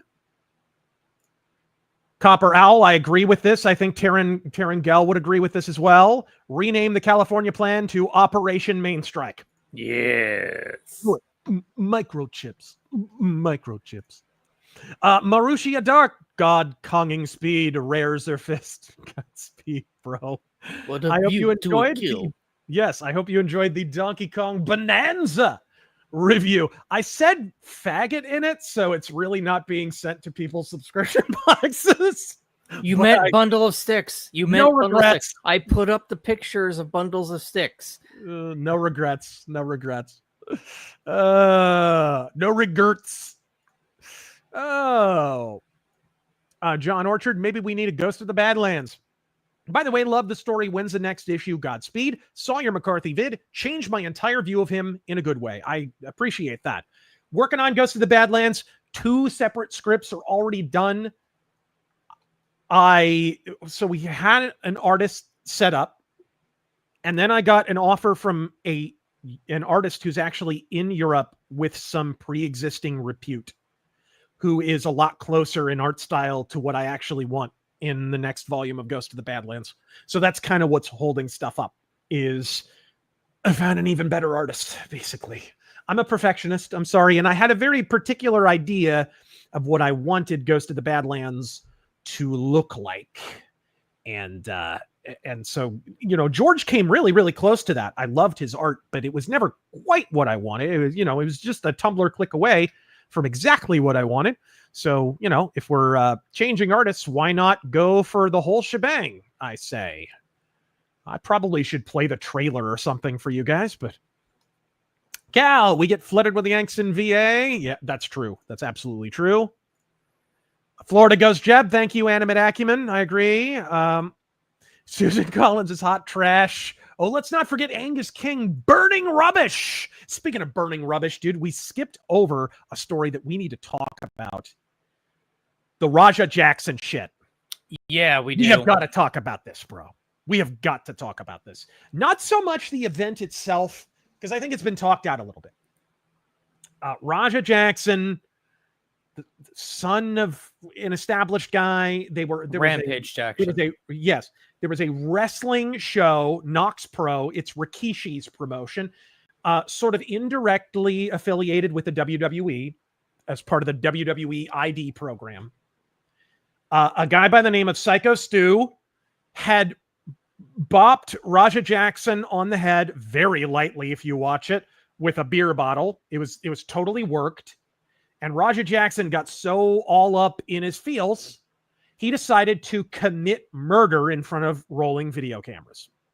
We won't show that because it is a murder attempt, but we will show one of the stupidest things I have ever heard in my entire life, and that is Mark Henry weighing in on the issue. This is directly from TMZ. Oh, be still my flowing vomit. Play this. Well, I mean, I say that's what happens when people are not experienced to our business. And you have to be fully educated. You got to be fully trained. And people think that that's something that's not prevalent. But like when I came into wrestling in 95, 96, I had a lot of the same issues. I didn't like the ribbing. I didn't like the joking. Hold on. He had the same issues like attempting murder in a wrestling ring? Because that's the issue. That's the issue. Was there an instance, Mark Henry, where you were barely bopped on the back of the head by a plastic water bottle? By let's be honest, a worked beer can or worked beer bottle. And then you decided to commit murder in the middle of a wrestling ring? Because I must have missed that back in 1996. I don't know about you, Taryn. You remember that from a pay-per-view? Maybe in your house too? We all know that if your experiences with WWF, maybe you saw, what was his name? Nation of Domination. I'm forgetting his name real quick. It was a can. Thank you very much. It was a can. It was a beer can. Who was the leader of Nation Domination? Real quick, fucking Farouk. Sorry, I don't know why I forgot his name.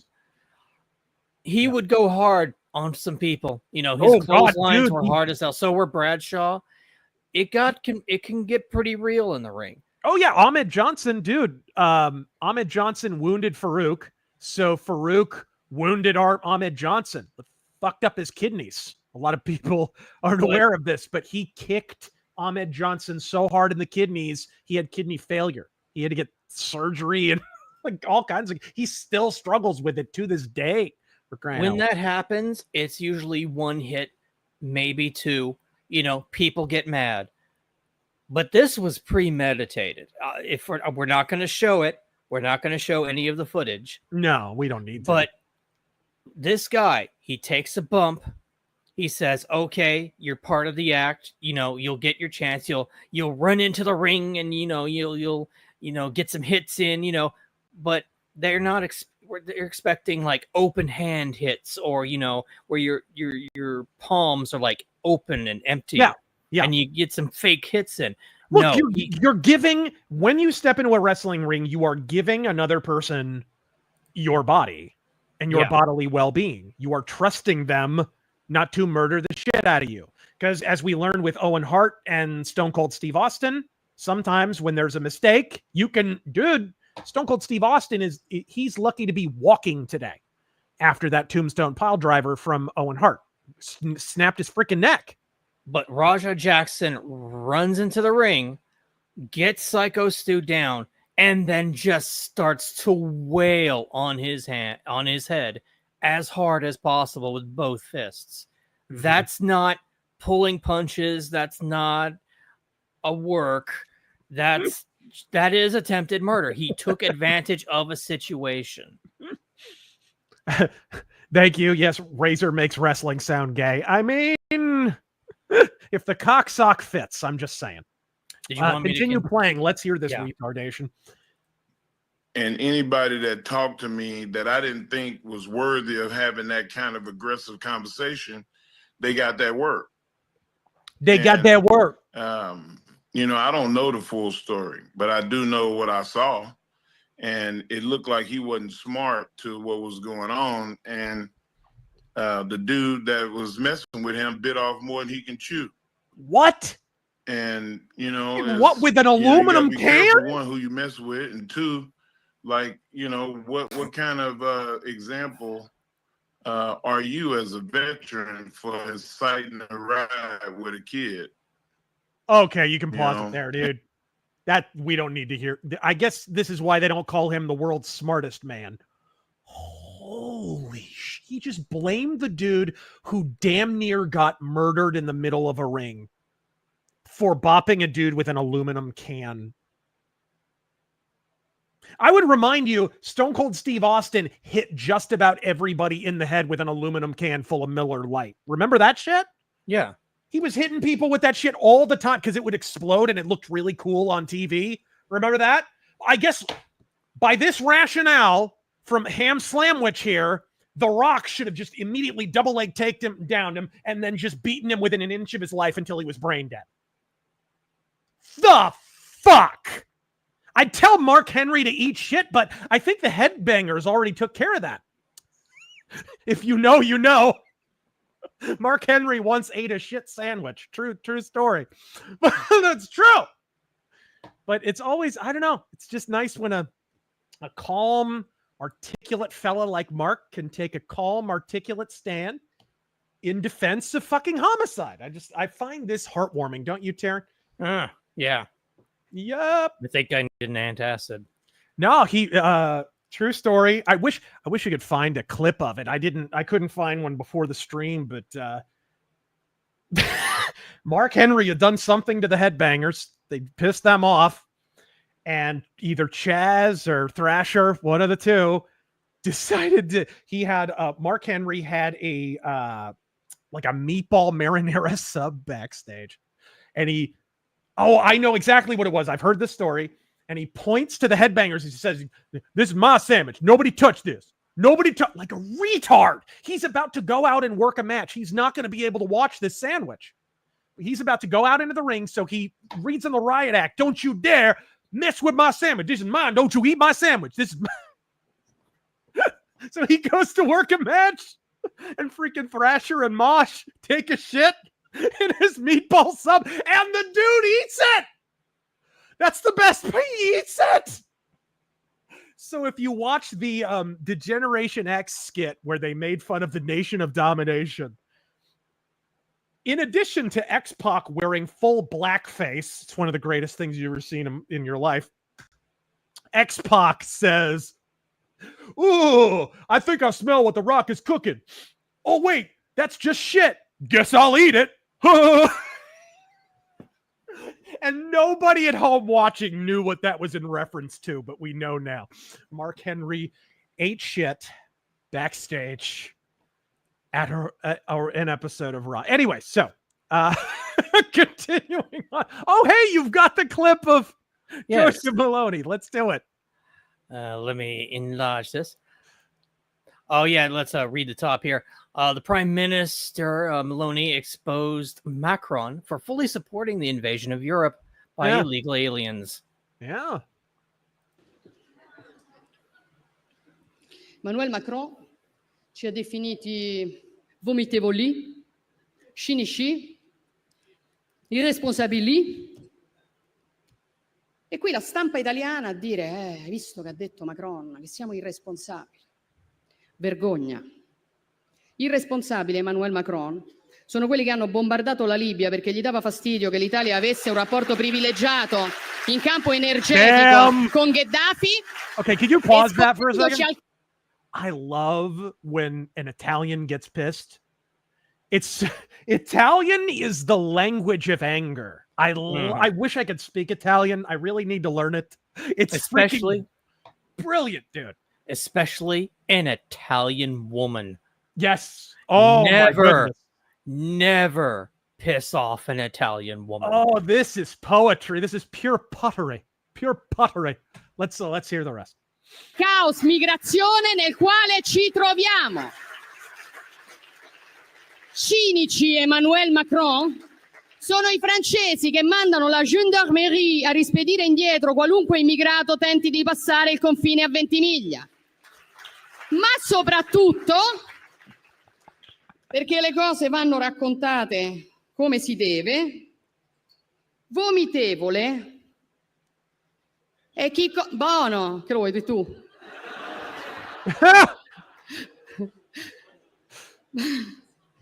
Ci hai mai tolto il pathos? She didn't just say disgusting there. I think that meant vomitously disgusting. È chi, come la Francia, continua a sfruttare l'Africa, stampando moneta per 14 nazioni africane sulle quali applica il signoraggio, facendo lavorare bambini nelle miniere, estraendo materie prime come accade in Niger, dove la Francia estrae il 30% dell'uranio che gli serve a far camminare le centrali nucleari e il 90% dei nigerini vive senza elettricità. Non ci venire a fare lezioni, Macron, perché l'Africa scappa da voi e la soluzione non è spostare gli africani in Europa, è liberare l'Africa da certi europei.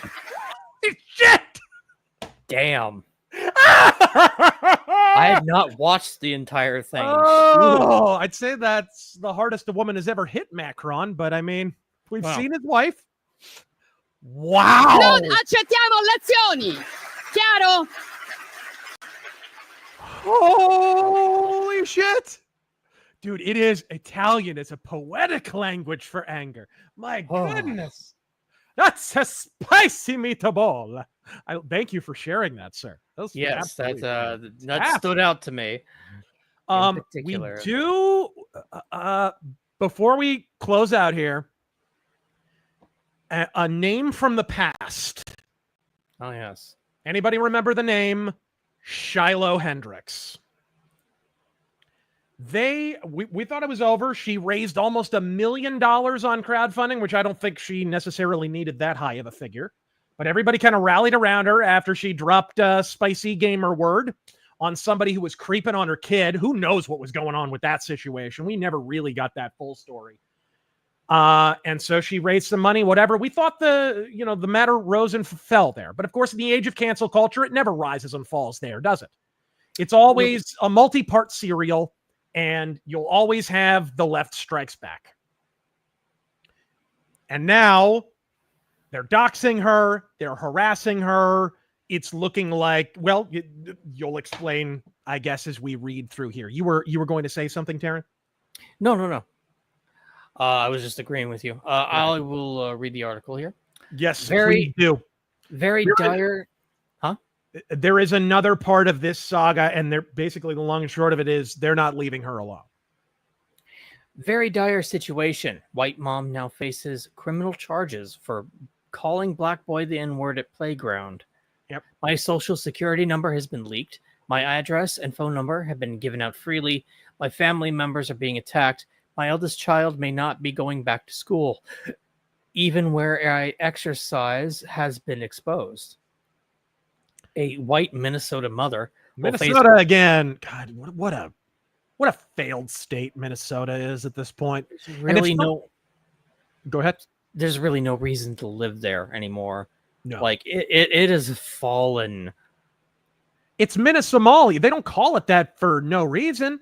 And when Obama was importing all those Somalis, and that was a directed effort to turn Minnesota permanently blue. Make no mistake about it. That was a directed political effort. That's why that refugee program was initiated.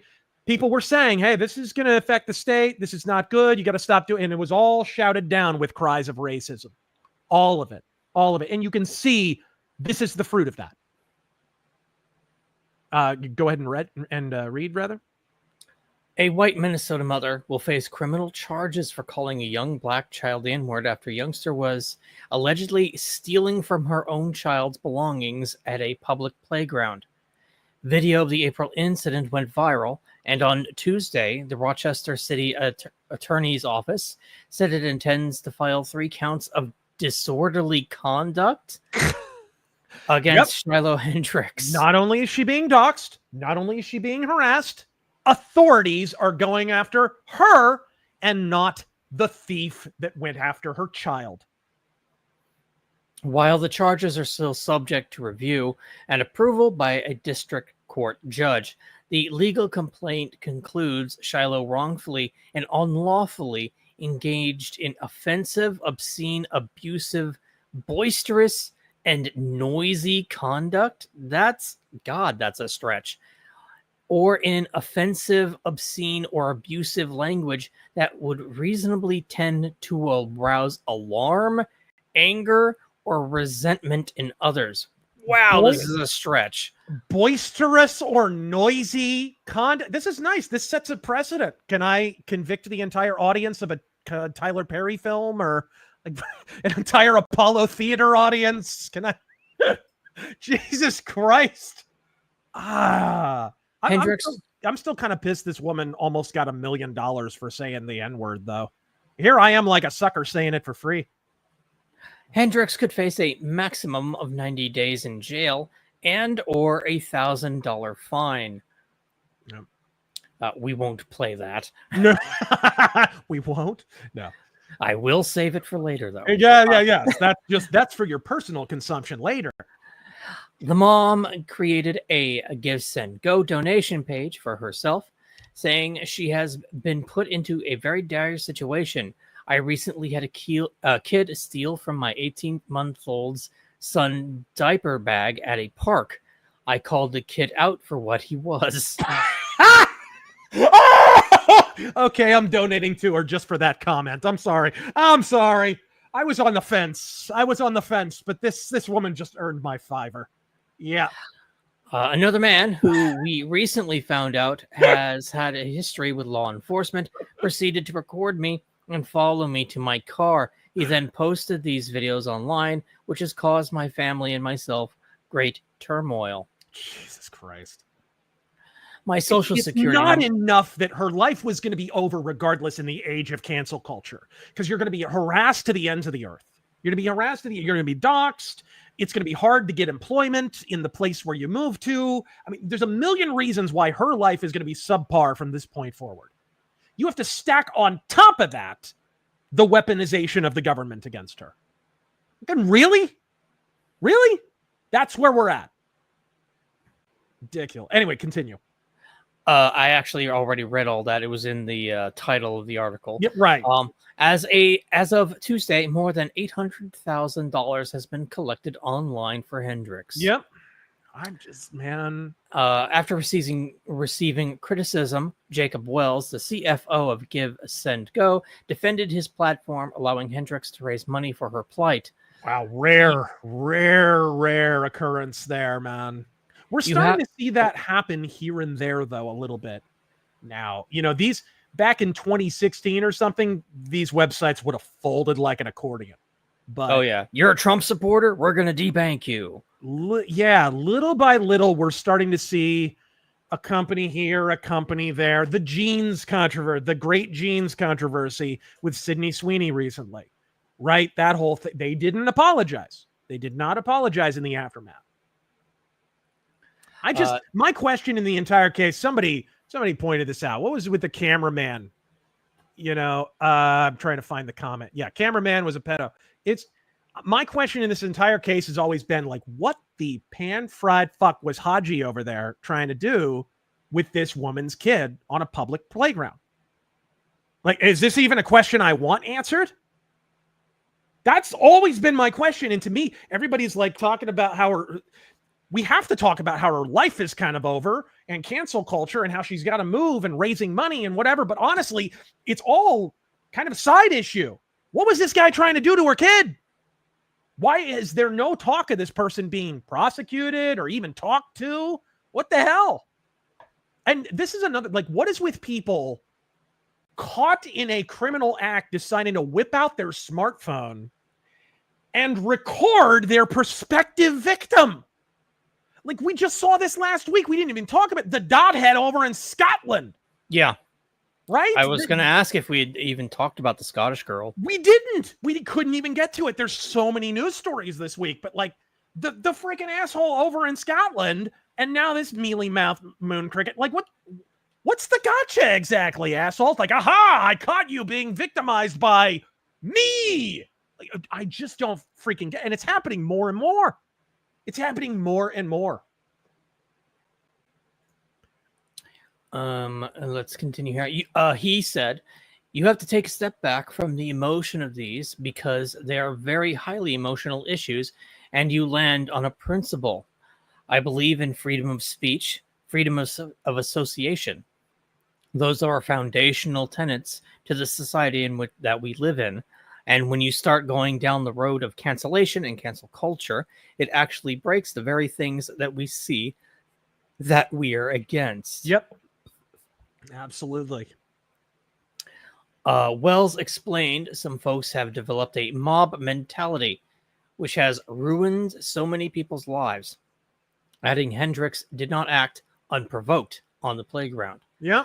The boy was rummaging through her belongings, so it's not like she stepped into the situation unprovoked and called a young boy a term, Wells noted before, adding, does not condone calling people racial epithets and bad names at all. Yeah, it's kind of like when you have a defense shooting and the prosecution, because they'll always try and prosecute you for defending your own life, tries to point out you maybe said something afterward, take that, or something. Like, dude, defense shootings are ugly, but it's just a form of conflict. The same thing happens in situations like this where two people are in conflict. You know, adrenaline gets going, you're pissed off, you're going to say things in the moment, in the heat of that moment, that are not going to be flattering to you, right? That's reality. That's how this is.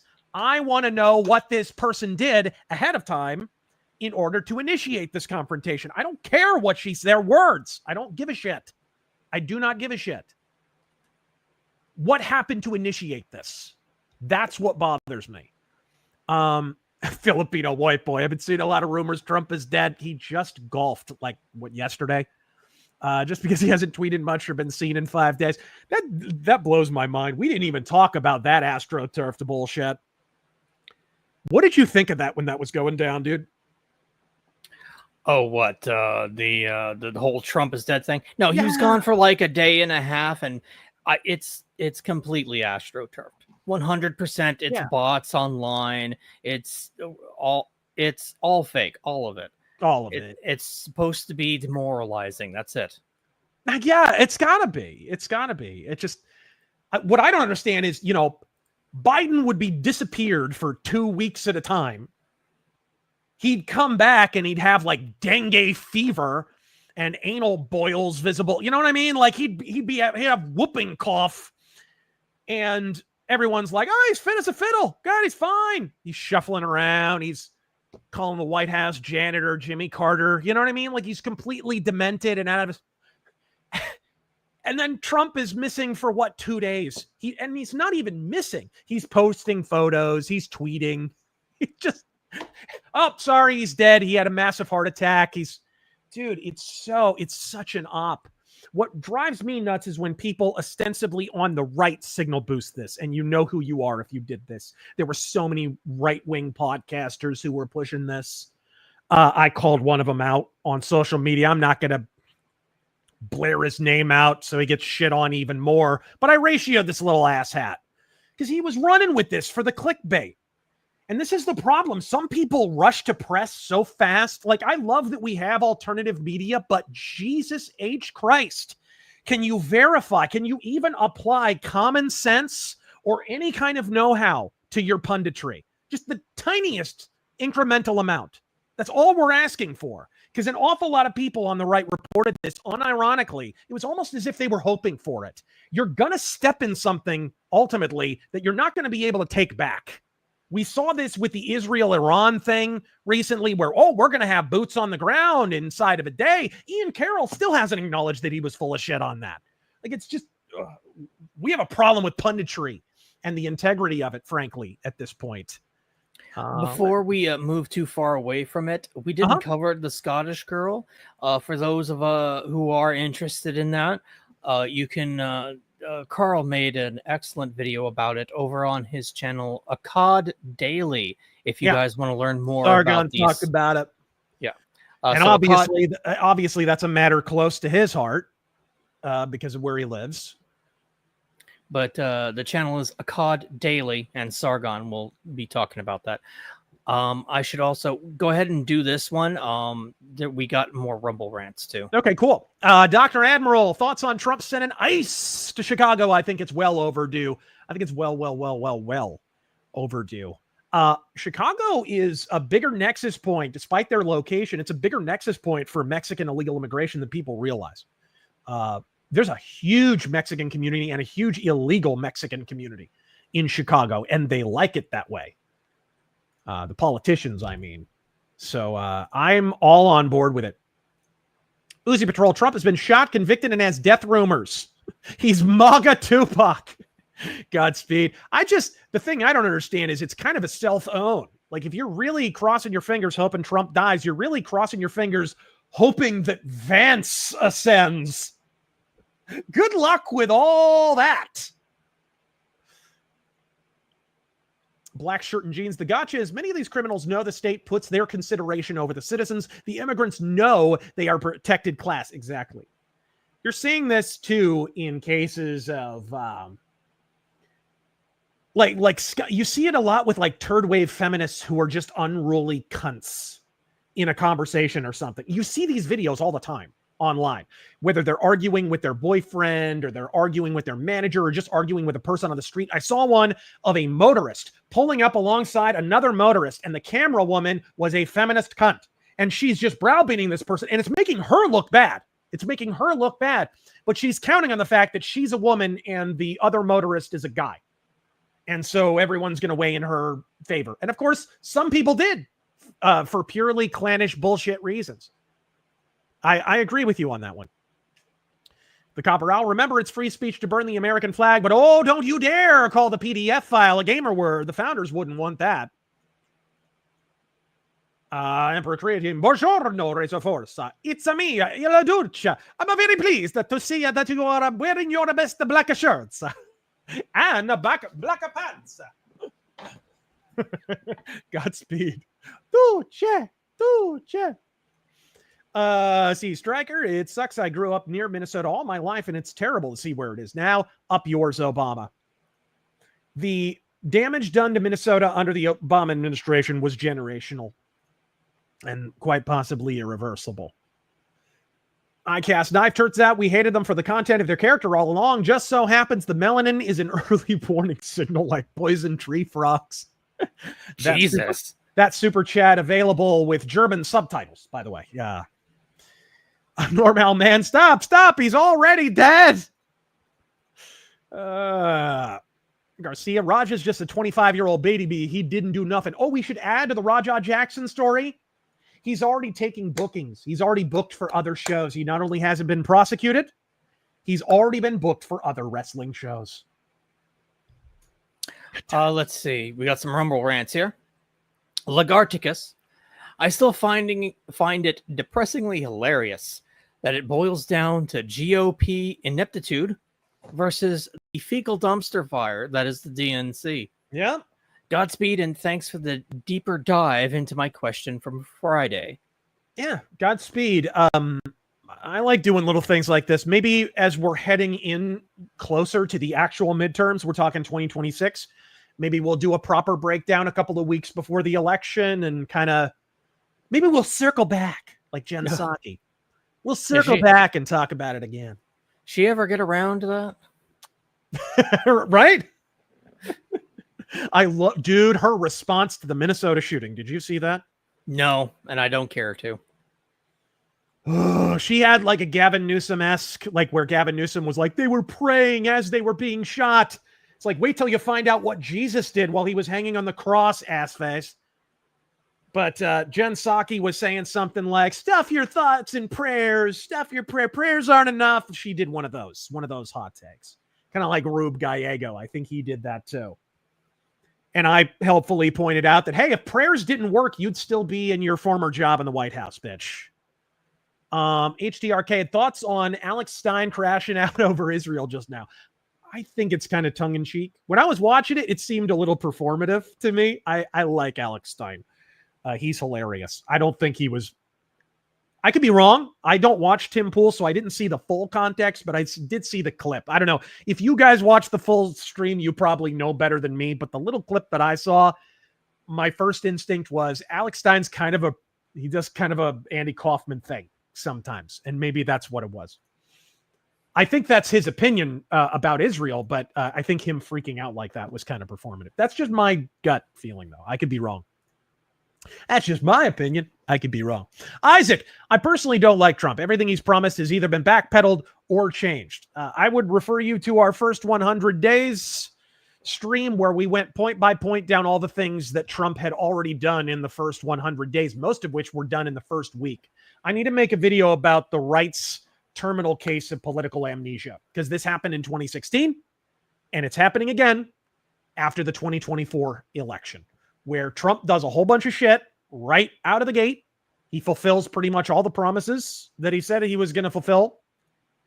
And then he has to get to the business of running the country, which is messy and ugly and goes, you kind of, fall backward for every couple yards of ground that you gain. That's just politics. That's how it is. And so you get bogged down in that. And the narrative suddenly shifts from, oh, Trump did a bunch of stuff that he promised to do, to everybody suddenly contracts political amnesia. And it's all about how he's failing at present. It's very much a what have you done for me lately syndrome. There's an element of that is healthy, but I think the right has long since eclipsed into a very unhealthy version of it that fails to account for all the stuff that he did at the beginning of his term. We really need to take a breath, have a cigarette and a shit, and relax. Isaac, Raj is 25 years old. If he's a kid, I'm a 35-year-old teenager. Godspeed. Insane hippie. What Rajah Jackson did is attempted murder, pure and simple. The state troopers just took the case over the LA Police Department. Probably a good idea, actually. Lammy Chop, after that, I need a cigarette and a pizza. What a lady, right? Maud Wazik, your daily reminder that Road Dogg literally revealed that Mark Henry unironically ate 2 bites of a Dookie sandwich filled by an unnamed DX member. See, I had heard that it was a Headbangers.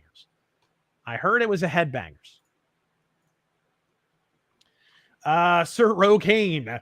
The left seem absolutely intent on burning their credibility faster than a crazed rifleman pilot. Hey, nothing's that fast. What do you think is the best way to capitalize on it? Well, I'll put this to Taryn. What do you think?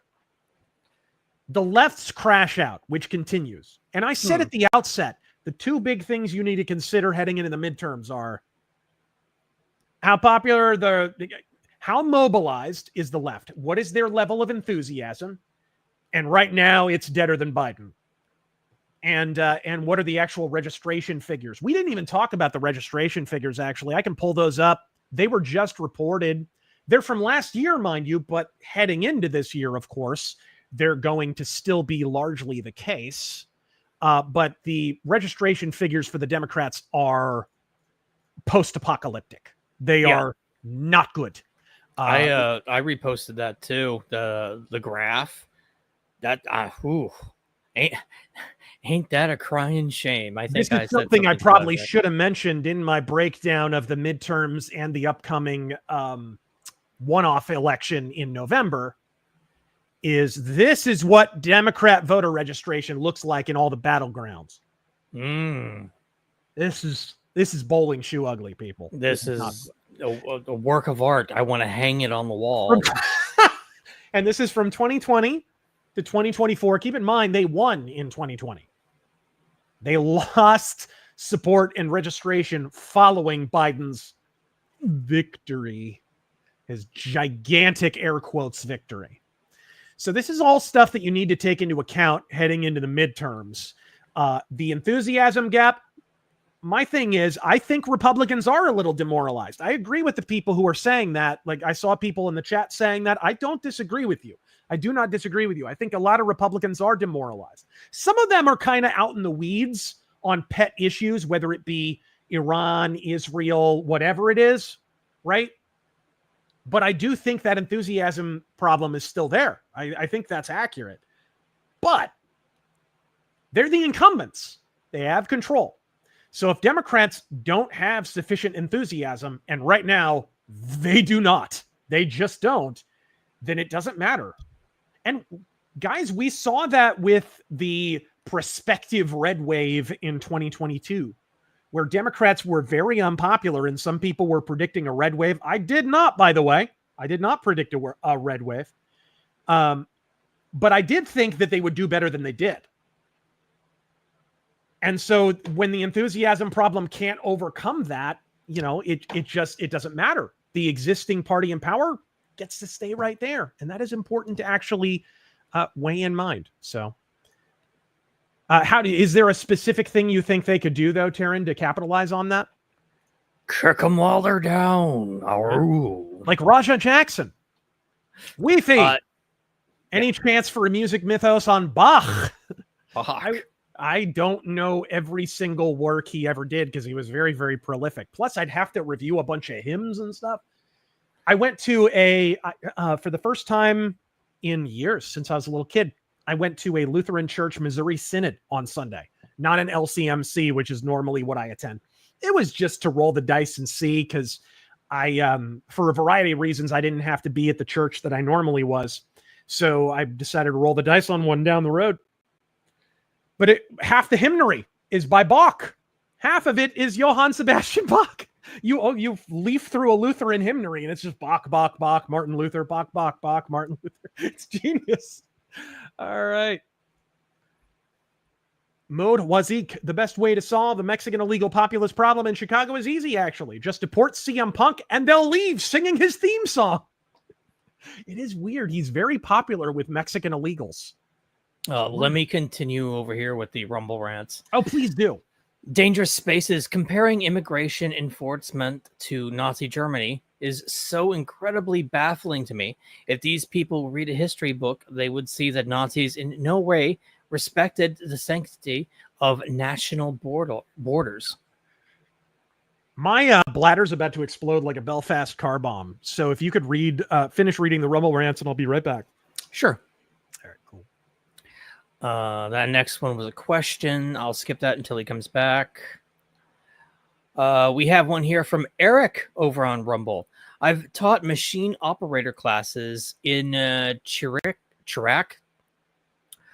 20 plus times in the last 5 years. And in 90% of those classes, I needed an ESL translator. Oh, goodness. We have one here from Noah Bodie. Quarterings Vid said Cali states have taken over the case and Raja is facing prosecution. Well, we can only hope. Paradoxal rebellion against rebellious paradoxy. Thank you for the raid over on Rumble. Let me scroll back up to that Rumble rant. That was a question. Excellent. Let me go back to reading some super chats. I don't know where he left off. Let's see. I'll start here at... Okay, I'm back, actually. You were going to go through the super... Thank you for holding down the fort, by the way. Oh, no problem. As my dad would say, my teeth were about to float. As Ruron had a question for you. Razor, do you think Gina Swoboda will be replaced at AZGOP chair leadership? Gina has now come strongly against school choice. Yep, I don't trust her. She didn't help Carrie Lake the way she should have. I don't care for her at all. She didn't do much on election integrity. To me, if you're the head of the AZGOP, your new 9-to-5 job is fixing Arizona elections. Period. End of sentence. Done. She has done nothing. Absolutely nothing to fix Arizona. We are the laughingstock of the entire country on elections. And this country, dude, there are some states in this country that have some really fucked up elections. We just talked about Georgia at the top of the show. And I'm sure you could name a half dozen, states that just have problems with their elections. California and on, and Illinois even. The Las Vegas fraud machine over in Nevada. You know what I mean? The Harry Reid fraud machine is still out there. But, dude, Arizona takes the cake. So I hope she's replaced. I really do. I'm reading The Real Lincoln. My mind is blown. Yes, Necromancer. Highly recommend that book if you want the real story on Abraham Lincoln. Also recommend Lincoln Unmasked and the Problem with Abraham Lincoln. Fantastic books that take a much more nuanced view of the Civil War, the lead up to it, and the tyranny of one Abraham Lincoln. Emperor Creatine still raving mad about how I can't get hired in IT. Have you tried getting a suntan? Thanks to all the H-1B crap, unless I get hired by an Indian IT company first, can't get an IT job as a U.S. citizen without India's permission. Jesus. Take up yoga, wear a diaper, get a suntan. Little dot right there, I'm saying. Practice Yoga Flame. Yes, Yoga Flame. Dr. Admiral, another off-topic question. What do you think of Roger Moore's third Bond film, The Spy Who Loved Me? Who doesn't love that movie, dude? Taryn? Oh, it's amazing. He says, I love that movie and consider it his best one he did. My personal favorite is Live and Let Die, but dude, I could watch The Spy Who Loved Me any day of the week. It's one of the best Bond movies. Some people consider it the best, and with good reason. It's very, very, very good. Very good. Hung Nguyen, I must remind you, this is supposed to be the summer of protests, by the way.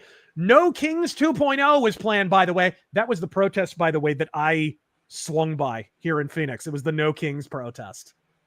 Well-funded, advertised everywhere, pre-printed signs, the whole 9 yards. I drive past the exact street corner in Phoenix it was supposed to take place at. Tumbleweeds. Not one human being. Crazy. Thank you for pointing that out, bro. And Colo, the ICE equals Nazi is not even historically accurate, as the Nazi banned Jews from leaving Germany as part of the final solution. Thank you! Thank you! I don't remember the Jews trying to sneak into Germany.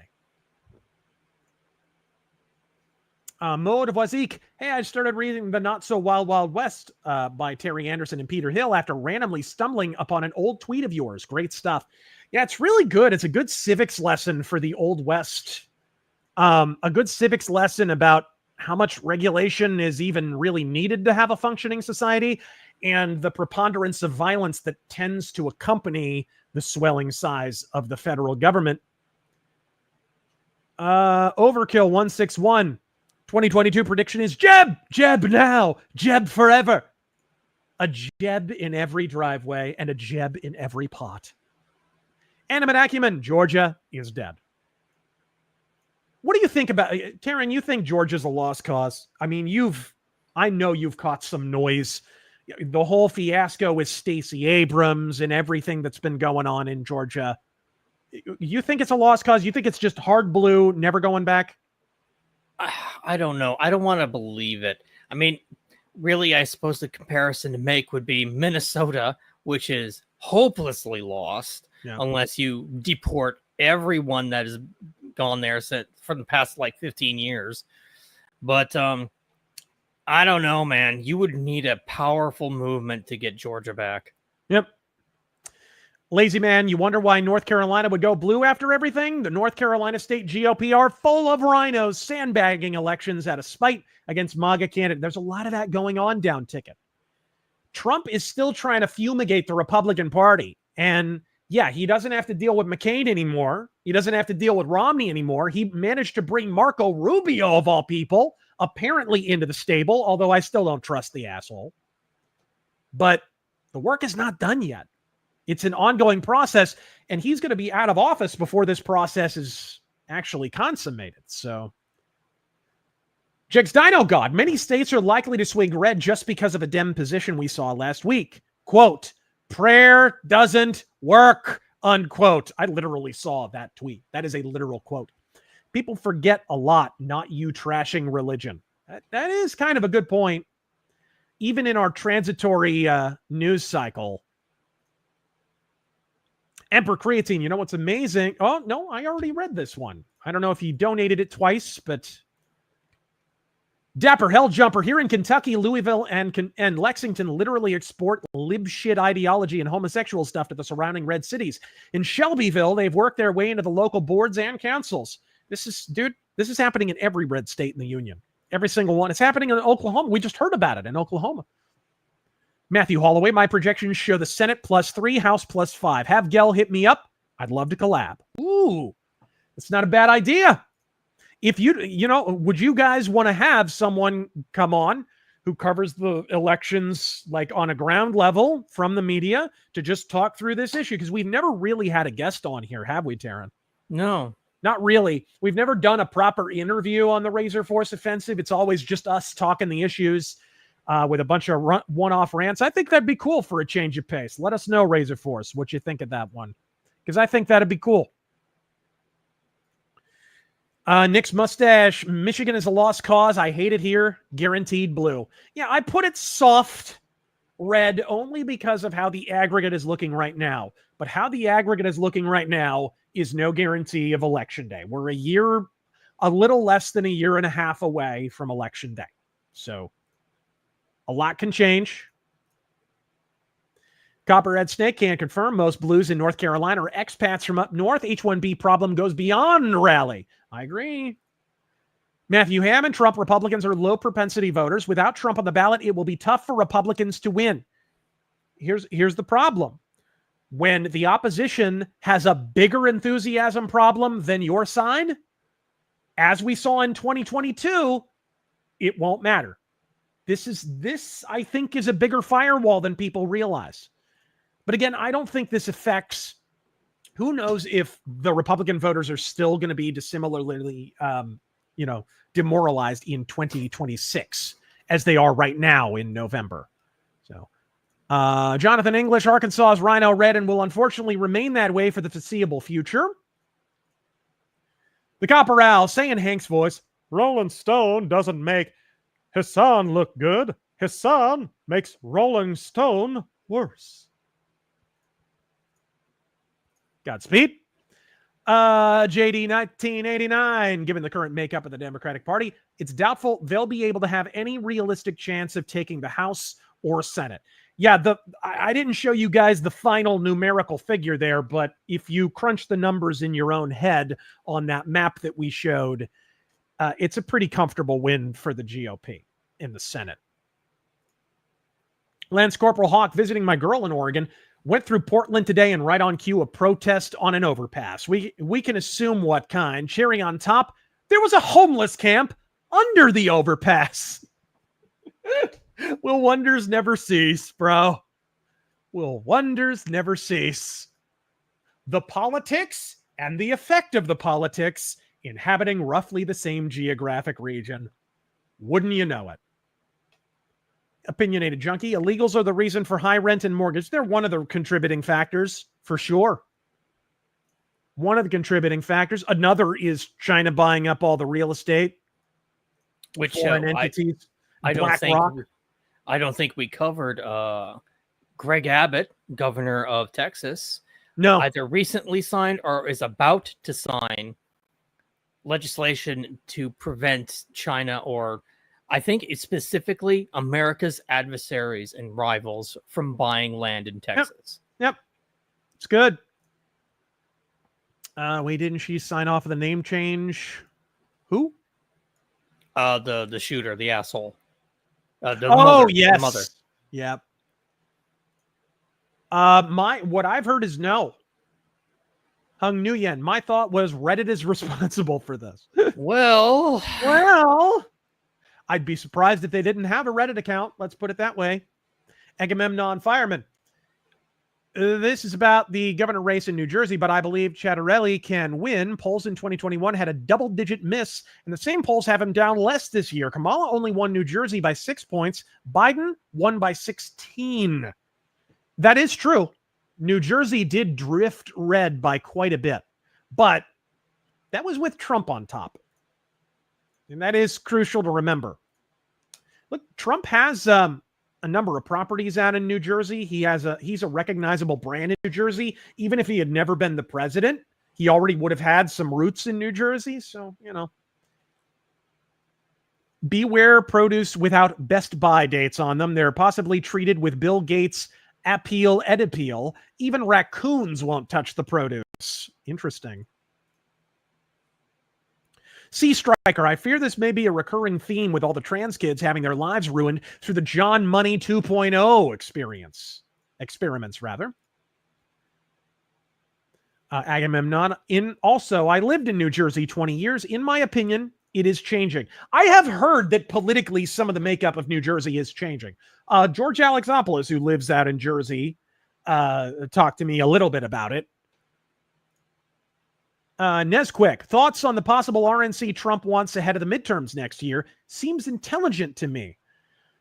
I like that as a novel idea, just to kind of marshal the base and sort of if you used that as an occasion to remind everybody of the first 100 days, so they kind of get out of this, because there's an op going on the right now. Like, let's just say it.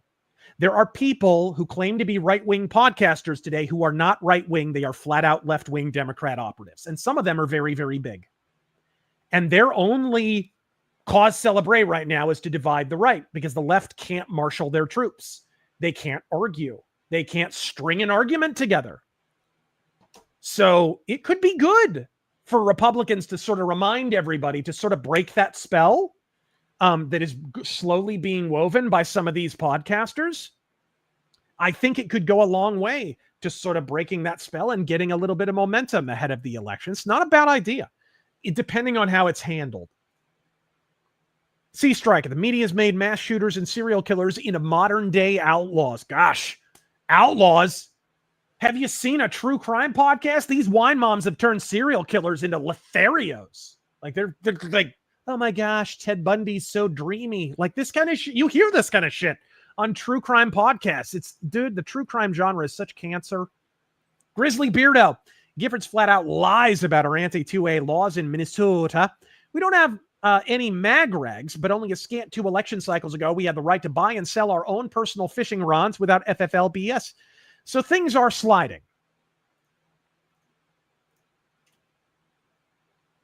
Luke Korolovich, would you agree a comic book set after the FBI has been disbanded is a utopian setting? I'm working on one in at least 5 issues. Hey, keep pulling on that ball of yarn, buddy. Thank you, Grizzly. I'm not sure if you donated that twice or that's a glitch. Bass player, here's the thing. If Lindsey Graham does win, this will be his last term. You think that, Taryn? You agree with that? I don't know. How old is Lindsey Graham now? I don't know. He's too young. He's not not close, not enough on a speaking basis with the Grim Reaper, in my opinion. But the entire Myrtle Beach area is a retirement home for blue-collar and retired military, and Lindsay will not do well as more Gen X and millennials move in. Yeah, the Gen X and millennials hate his goddamn guts, dude. JD 1989, Magnus Hirschfeld and John Money have done more damage to medical science than Josef Mengele. It's true. At least there was some scientific benefit ultimately achieved from the Mengele experiments. Jigs Dino God, 2 years ago, religious schools wrote Tim Walz for security funds that public schools got. Instead, Walz, best friends with shooters, might I add, spent it on trans outreach. It's a spicy meatball. That's wonderful to hear. That's wonderful to hear. The Hell Knight on Crowder, they said the mother signed off on his transition and father didn't sign, but also didn't contest the transition. Yeah, I wonder when that was said, because this is kind of a fluid situation. I've heard conflicting reports. Like I said, when we were talking about this issue, forgive me if I say something that winds up being contradicted later, because it seems every other day the narrative around this shooter is changing. It looks like a stretched Carrot Top. Now that's just mean to Carrot Top. Cunning Druger, and then she changed her name to Taryn. Now that was just mean. That was mean. Uncalled for. Uncalled for. Recluse Nutcase, would you mind shilling for Medicare's shop in response to certain people spreading rumors of his passing? Sure, if the mods want to shout out his shop or whatever. I hate to hear that. Shout out to Medicare. I'm sorry, for all he's been going through. He's been fighting a cancer diagnosis, I believe. James Kelly, thank you very much. Emperor Soft Turtle, I bet you this creature, this thing, had a different mental issue. Its doctor and therapist just called it trans for money. Well, giving a creature mentally unbalanced hormones is a bad idea. I mean, dude, if I were to, when guys go on testosterone treatment, sometimes their mood can be affected. And that's a pretty standard medical treatment for guys who maybe have low T or something like that. Like that kind of thing happens all the time. So conceive of how much worse it is to have more dramatic hormones introduced to someone's system, especially when they're already an adolescent or just on the other side of adolescence, when their body is still developing. Like, guys, we're mutilating people chemically if we're not mutilating them surgically. And some of this damage can't be undone. Dude, if we used to joke about in high school someone smoking when they were too young and it's stunting their growth. It does. Observably, it does. So imagine what these hormones are doing to kids when they're taking them pre-puberty, mid-puberty, just post-puberty. Dude, there is irreparable damage being done here. And I think that's a contributor in some of these cases to these shootings, because these people see that they've basically ruined their lives before they've even started. My favorite is the people who say, oh, you can just take puberty blockers now. And these are doctors. Mm-hmm. You can take puberty blockers now. And then if you change your mind later, you can just, we can accelerate it later on in your life and you can go through puberty. Like, based on what science? Vote from the rooftops. Or if you're in Saudi Arabia, vote off the side of the rooftops. It's kind of a... Anyways. Matthew 5-9, I didn't say that. How long until the CCP is forced to start a war with Taiwan to distract from what's going on at home? It's an open question. I think we will see some kind of move against Taiwan ultimately, and I think in the relatively recent future. But how recent will that be depends a lot on whether their Navy is actually ready to party, because the last naval exercises they had to cancel prematurely. And then that action was punctuated by a purging of the PLA. The third highest ranking military official in the Chinese Navy was just disappeared. He was purged right after that. We now think it was by Xi Jinping, but no one's really sure. So are they ready to invade Taiwan if their military exercises went so badly they had to purge the military right after them and had to cancel them halfway through? I'm not so sure on that one. All right, eat my slamwich. Usually I only ask this during the arcade, but since this is the 2-year anniversary, can you do Az's heel versus babyface Starfield effing pronoun rant as angry Christian fan? Oh, good. Current day California shit. It's like, no. You want me to trash your fucking Starfield? Want me to trash your fucking pronouns? You and me were fucking done professionally. Anyways, dude, I love that rant. I could just listen to that all day long. It's so good. Oh, it's so great. You've heard the song, right? I mean, I Yes. must have sent it to you at It's some like point. you're just walking around. Arc 5. So I guess the Habsburgs and the Pope are at odds. Uh-oh. That's never a good sign. Isaac, personal favorite anime of mine is Golden Boy. Kelson, while we're discussing anime, Legends of Galactic Heroes. It's the Napoleonic Wars in space. It's always great when you take an existing Earth war and just put it in space, right? Battletech. That's all Battletech is. World War I in space. That's all it is. They took World War I, put it in space. The great houses are just central powers, whatever, right? It's the different sides of World War I. It's brilliant. It works. I love it. It's the Napoleonic Wars in space, both in themes, plot, and aesthetics. Retrofuturism married to Napoleonic flair and drama. My personal favorite anime, all 110 episodes. Godspeed, dude. Autonomous Prime, what's your opinion about SB 20 being passed into law in Texas? The law is so vague that it can badly impact many with the law. Is that the one you were just talking about? Let me double check. Yeah, I'm not sure. Just real quick. While you're doing that, Dangerous Yes, Spaces we do. over on Rumble. Just want to point out to people. Oh, the AI bill. The AI regulation bill. Yeah, I don't know. It's probably going to end up in some kind of Supreme Court decision of some kind. Because, yeah, if you have a lax definition of what constitutes objectionable material, thank you very much, Flaky. Jigs Dino Gone. Anyone recall the slasher film Sleepaway Camp? Never watched it, but I have heard of it. That final scene freaked me out. Saw it in the theater. Did you? Dapper Helljumper, follow up from my last super. How can we as a local party and a group oppose such exportation from these blue hellholes like that? Gosh, it's simple. You always want to raise tax revenue, right? No politician's ever going to vote against raising tax revenue, ever. So you impose a tax on people moving from particular states. That's it. It's just a moving tax.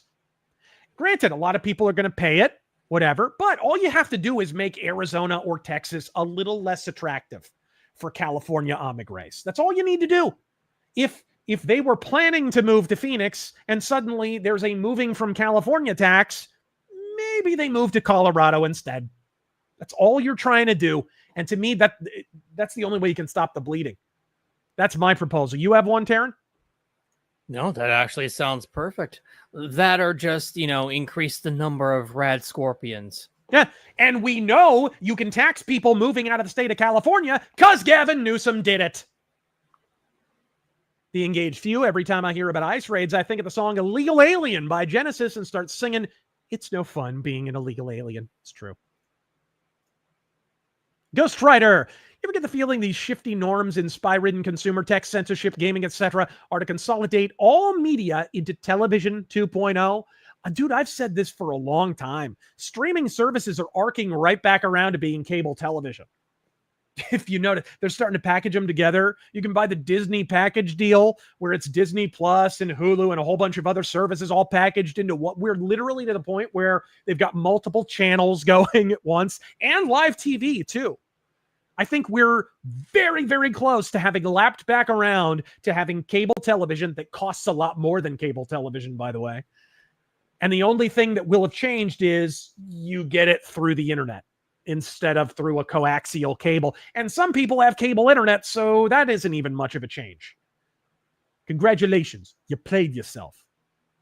Chad Layton, Vancouver, Washington, across the river from Portland, was a small red spot in the sea of blue that is the leftist West Coast. Over the last few years, it's gone blue, so looking to move to Iowa. Washington is, oh man, that's rough.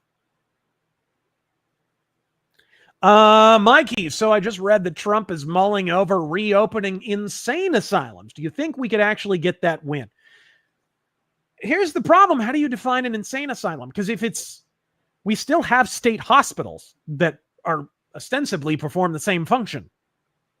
So are you replacing state hospitals with like 1800 style insane asylums? We technically still have asylums is my thing. I don't know. Taryn, you have any thoughts on that? I think it's necessary at this point. Yeah. There's just it's got too bad across the whole country. It has. I guess my objection would be that the problem is definitional. We're not defining someone a man who thinks he's a woman as mentally ill and then sending them off to the loony bin anymore. That's a problem. That's the problem ultimately. They need to get treatment. They need therapy, and they don't need therapy from someone who's going to say, "Hey, you've got a mental disorder where you're seeing little green men." The solution to that is to talk to the little green men. Like that's kind of how we're treating transgenderism and gender dysphoria at this point. Dr. Admiral, the Iran question, well, without getting into like personal stuff, it was wild because you never know if you're going to be able to come back. That's wild. The passport situation is an interesting one. We weren't quite on such hostile footing with them at that time, so there was less of a worry. But let's just say I had to, with the family that I went to visit, we had to coordinate an alternate way to get out of Iran if need be. That's always a good sign. Yep. This is a good sign. So, and you know what? That's not that far off from some of the volunteer work that like Tactical Hobo did in the DR, and I did, and he and I did in some other countries where you were never quite sure. Like if you ran into the authorities, were you going to be pulled over? Were they going to disappear your ass? Right? Hung Nguyen. Speaking of Brandon Herrera, leftoid spin the trans shooter is a MAGA conservative because he supports Brandon and has racist anti-Semite memes on his guns. Well, yeah, but didn't the person come right out and say, I'm doing this so that people will troll the right because I don't like them? Well, see, the brilliant part about that is it's in the manifesto, and people aren't allowed to read from the manifesto. Yep. Not on the major news networks or on YouTube or whatnot, Twitch. You just can't talk about that stuff, so they can say whatever they want. Yep. Scarlock, Operation San Andreas Fault Line would remove a huge portion of Democrats from California. How's that for a two-state solution? Yep, one of the states can be an island under the sea. Animate Acumen, okay. But what about a tri-state solution? I'll see myself out. Yes, you will. Godspeed. Obsidian Mug, what's worse, the government managing public utilities or BlackRock and private equity? It's the same thing. They're the same picture. BlackRock is so heavily funded and wrapped up in the government, they're essentially a remote government entity anyway. This is the problem with crony capitalism / mercantilism, which is the system we have now. We don't have capitalism in this country. So, Isaac, call up Michael Bay. At least it would be a good show. I agree. Obsidian Mug, my yoga instructor had to move her practice out of state where the lockdown laws were more lenient. She said there were rewards for snitching on businesses that were open. Nazis me, huh? Nazis my this, that, my ass. I don't know what happened with that sentence, but me and my yoga instructor, we go way back. Have you seen the African conception of time vid? I think I now have children after that joke. Have you seen the African conception of time vid? They literally think time goes backwards and don't understand the concept of the future. No, I've never been to Africa. That's one continent I've never been to. No, that's fascinating though. That's absolutely fascinating. I love that. Okay. Oops, sorry. I forgot to check that one off. Anthony GM, I live in California. A job listing I received for Panda Express listed pay is $27 to $30 an hour. We know who's going to take that job, don't we? No shit. Dreadnought Logan. Dude, I had freaking Panda Express the other day. I haven't had them in a while. I had a freaking flashback to years ago. Like the last time I had Panda Express was, God, 10, maybe more than that years ago. And I remember walking out of the Panda Express going, dude, I'm never going back here. This was too expensive. And I remember vividly, I can't rationalize spending $8 on a meal or whatever, something like, dude, now it's like 20 something bucks. It's quaint to look back on fast food prices in 2007 when it was like, oh my God, $8 for a bowl at Samurai Sam's? I can't justify that. Now it's like $25. It's like, dude. As I still live in California, 4-state solution now. Godspeed. Frog Jupiter, have you seen Second Thought's vid on Econ? He unironically argued supply and demand wasn't real because prices change at the grocery store throughout the day. Penetrating insight. I'm not going to say what it's penetrating, but Douglas, Western Europe is gone, especially the UK. I said this on a Razorfist Arcade recently. The time for Europe to fight this was a long time ago. And there were just not even libertarians, basic bitch, bog standard conservatives, Tories in the UK who warned that this was going to happen demographically. And they were called Nazis and shouted down. And some of them were even prosecuted. This is a day late and $1 short. Doesn't even begin to sell it. This is, I appreciate that you guys are pissed. I appreciate that you're protesting now. But dude, you shouted down some people who tried to help you years ago. I don't have a whole lot of compassion over there in Tea and Crumpet Land. Sea Striker, don't you dare pray. It upsets our Lord and Master below. John McCain. Mark Daly, gender-affirming care is by far the most rancid piece of Orwellian doublespeak in operation, despite the stiff competition. Well put, sir. Well put, sir. You have anything to say to that, Taryn? No, accurate.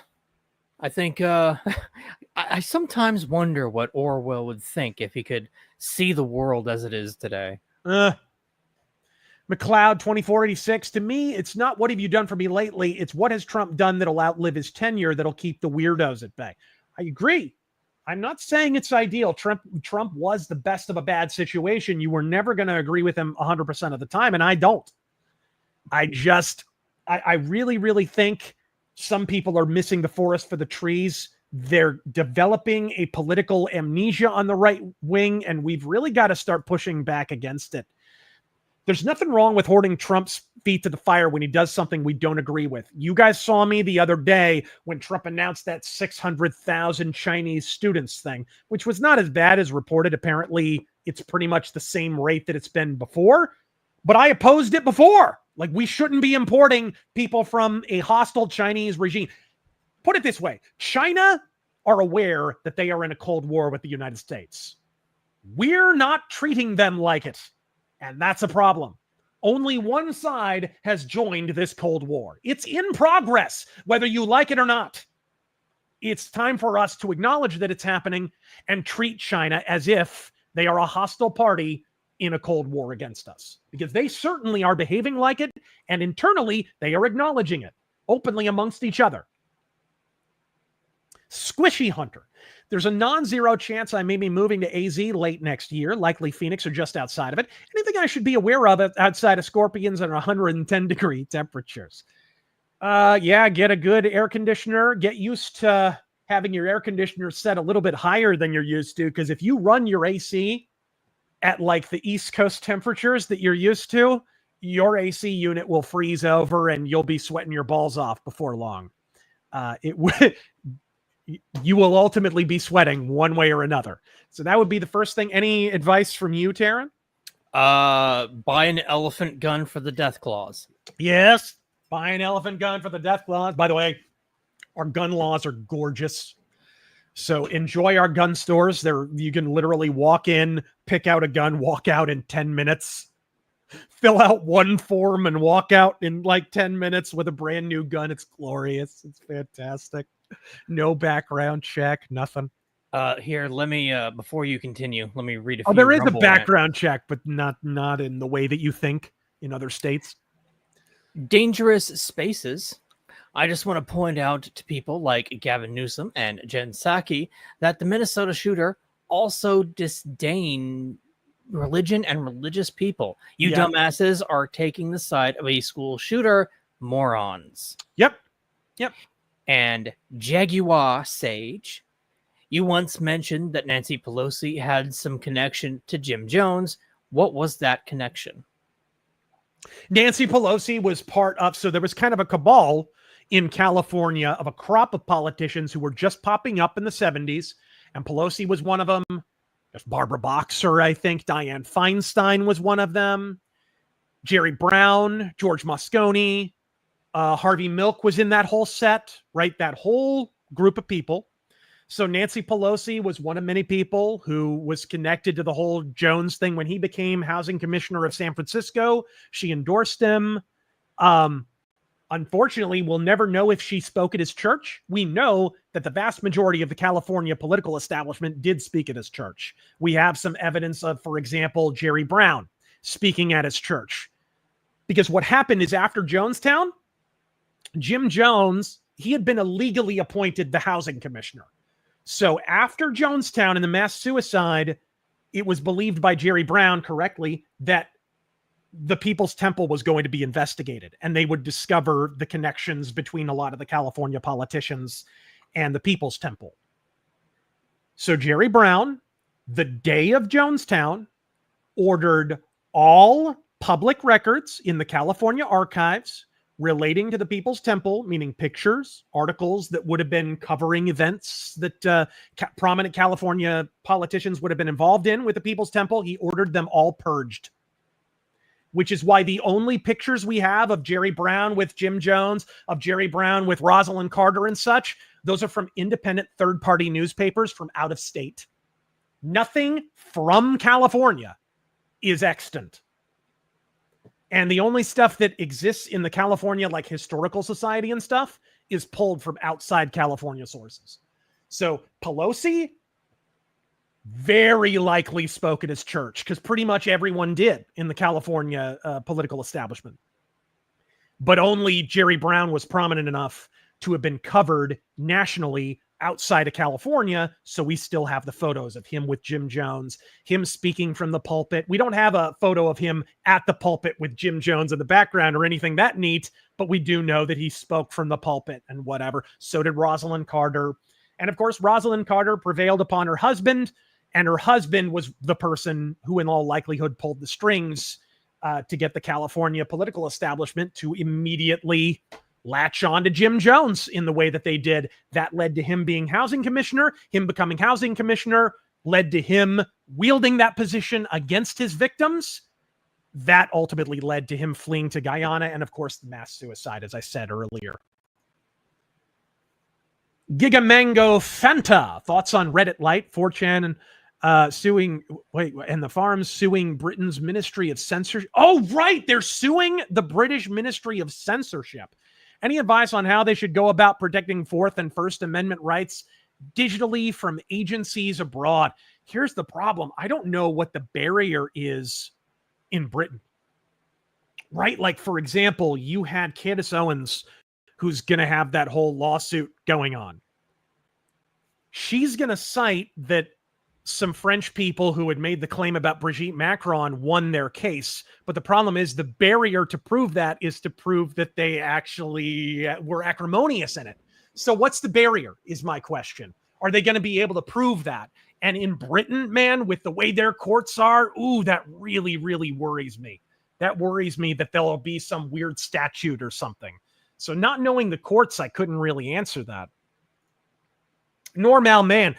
Didn't the Soviets deport Germans after World War II? Talk about the pot calling the kettle black. Sorry, my screen got cut off there. Yes, indeed. Man, we're having a little dust storm going on here. Are we? Yes. Filipino white boy, I'm a delivery driver of Northern Virginia. I've seen a lot of Stuart and Winsome Sears signs in the neighborhoods I deliver to, which I think is a good sign. Loudoun and Fairfax counties tend to vote blue. Interesting. Primarch Vulcan, if you're thinking of having guests on, might I suggest Richard Barris? I think that would be an awesome stream. I agree. I've been invited onto his stream before. We just never were able to make both ends meet. Matt G. Hammond over on Rumble Rant says Richard Barris and Robert Barnes on RazorForce Offensive. Yeah, I think it'd be cool. Mark Daly, I'm a claims adjuster, but I'm tired of climbing on sloped roofs, so I'm applying to the Secret Service. That's great. Yeah, I hear you can just hang out inside and do nothing. I hear. I love that Dave Landau joke. Apparently, they call it the Secret Service because when they see a shooter, they keep it a secret. Freaking brilliant. DRT's King Kershaw has covered the Fed buying mortgage payments, and this will stop later this year. This will likely cause a housing price debt to explode in many areas. I think the next couple of years, some shit is going to happen in the housing market. I don't know what. I don't know real estate well enough, and I haven't been following the story close enough, but like housing prices here in Phoenix are starting to drop for the first time in forever. So I'm like, okay, is this going to be like a full-on slide? Are we going to have a crash? Is this going to be a soft landing? I kind of doubt it. What's going to happen here? What Fingers exactly? crossed. Yep. I mean, it'd be nice to take a look at some houses and stuff that I've had an eye on, but they've just been priced into the stratosphere. It'd be nice to kind of come back to earth a little bit. It would be nice not to have to spend $1 million on a 2-bedroom, 2-bath, 2,000 square foot home. Wouldn't it? I'm starting to notice all the world's problems are caused by a certain short, hairy people with funny hats and big noses. Goddamn dwarves. No, the French! I was going to say the dwarves too. What are we waiting for? Giga Mango Fanta, pray for Rudy Giuliani following his severe injuries he suffered from a car crash. Hope he gets out of it and doesn't get the McCarthy treatment. Yeah, Godspeed, Rudy Giuliani. Whatever you think of him, yeah, he's taken rhino positions. He's a New York Republican. He's never been super hardcore, right-wing, whatever. Whatever you feel about him, he is the guy who cleaned up New York City.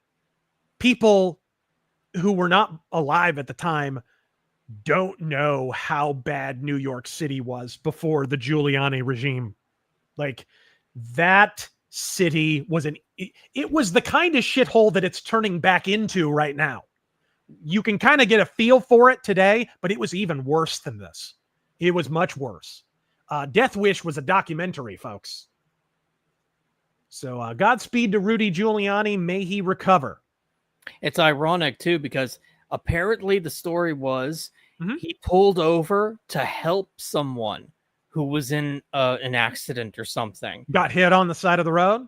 And then when authorities showed up and everything was cool, he got in his car to leave and somebody rear-ended him at full speed, injuring, his back and everything. Jeez. So it just the worst timing in the world. Terrible.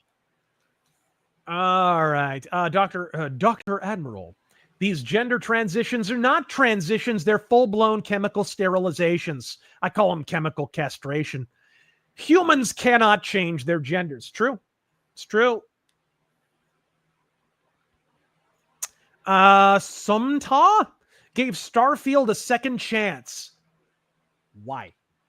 Was reminded how lacking it is when No Man's Sky's new update dropped that week. Sean Murray is the bizarro Todd Howard, right? Tom Howard. I love that. He couldn't even get the name right. Starfield got some DLC, and apparently they're working on a new update that's supposed to add some value in the space combat a little bit. That's what I heard last from Starfield. That's nice. Have you given Starfield any kind of a whirl? No. None? Really? No. Sorry. You never tried it. I own No Man's Sky. And I have no reason to purchase Starfield. Like, literally. You should consider for gaming purposes, because I bet with how much you've spent on games, you should consider Game Pass for PC. Oh, no, I have multiple times. It's just, finding the time, because I would hate to buy something that I would barely use. I understand it has its value, but just at this point in my life, I'm so busy. Yeah. Good point. Good point. I mean, dude, your backlog. My backlog's terrible. Oh, yeah. Yeah. Dude, yours is Everestian. Yeah. One day. Logan F. Razor, when's the next Iron Age attacks? They're always a treat to watch. Also, are you excited for Shadow of Kerensky dropping from MechWarrior 5 Mercs in 2 days? P.S. New Shadow audiobook. When? Wolfpack was great, but it's time for the Shadow. I'm almost done recording a Shadow audiobook. I'm happy to report. But let's see here. Iron Age attacks. I really should get around to just doing them to cover what's going on in independent creation.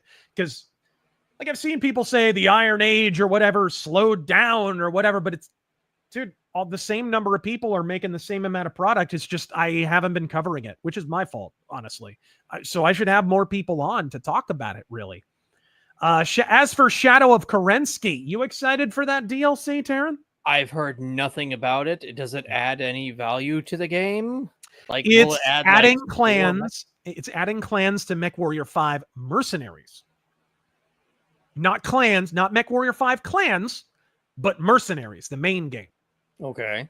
So it's a whole campaign themed around the clans. Oh, good. Now I can defend and attack bases from MechWarrior 5 Mercenaries. That's great. While getting bombarded by artillery, too. Yeah. Can we just get a modern version of Elite and call it a day? Have I got a game for you, buddy? Have I got a game for you? Elite Dangerous is one of the most underrated games in gamedom. I love it. I need to play it more. Yes, sir. Did you hear the latest thing? I'm sure you did. What? Apparently, Chris Roberts is excited for GTA 6's release because, people will also be excited for Squadron 42 when that drops in 2027 or 2028. Bullshit. Dude. Right.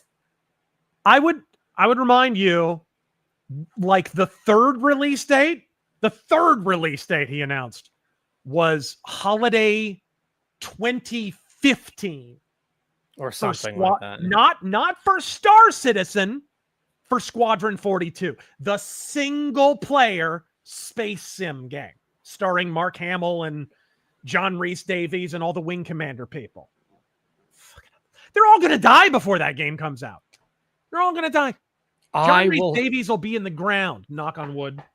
I will have children before this fucking game comes out. Like, what the fuck? In the crawl space under your stairs, yes. Hector, hi, what's up in AZ with Carrie Lake? Did she lose because people didn't want her or rigged election? Always wanted to know. From Florida, she seemed like a good bet. Rigged. Yeah, the governor's race for sure was rigged. 100%. Katie Hobbs was running her own election, which was just so... It maddens me that that's even allowed. But she still wound up winning by, 2/10 of a point or something? So every time you see Katie Hobbs, like, Katie Hobbs vetoes this law, vetoes that law, vetoes this. Remind yourself, this is a woman whose political mandate is 0.2 of 1 point. This is how Democrats behave, dude. They barely eke by and they rule like a dictator. Republicans, meanwhile, win by 8 points and they're like, well, my honorable colleague across the aisle, oh, we don't see eye to eye, but I'm not going to be rude about it. You know what? Fuck you. Grow a dangling dick. So yeah, in the case of the gubernatorial election, it was a ballot harvesting operation is really what happened there. It was a mass ballot harvesting operation. Right ahead of that election, the census hit Arizona like a Mack truck, which is always sketchy ahead of an election. It means someone's trying to amplify their voter registration totals. And with Biden in office and all that happened ahead of 2020 too. But yeah, so the gubernatorial for sure. I'm pretty sure the Senate race too, because again, it was another slim margin. I think Rube Gallego was less than 2 points ahead of Carrie Lake. Not a liked politician at all. Katie Hobbs despised. Rube Gallego despised. Carrie Lake, whatever her negatives, she was a known quantity in Arizona, and she didn't have a political record that anybody could run against. That's the thing. So, yeah, I stand by that that was rigged. And for the record, in court, the Arizona Supreme Court, as I said earlier, admitted on the record, Carrie Lake rightfully won the governor's mansion. She did.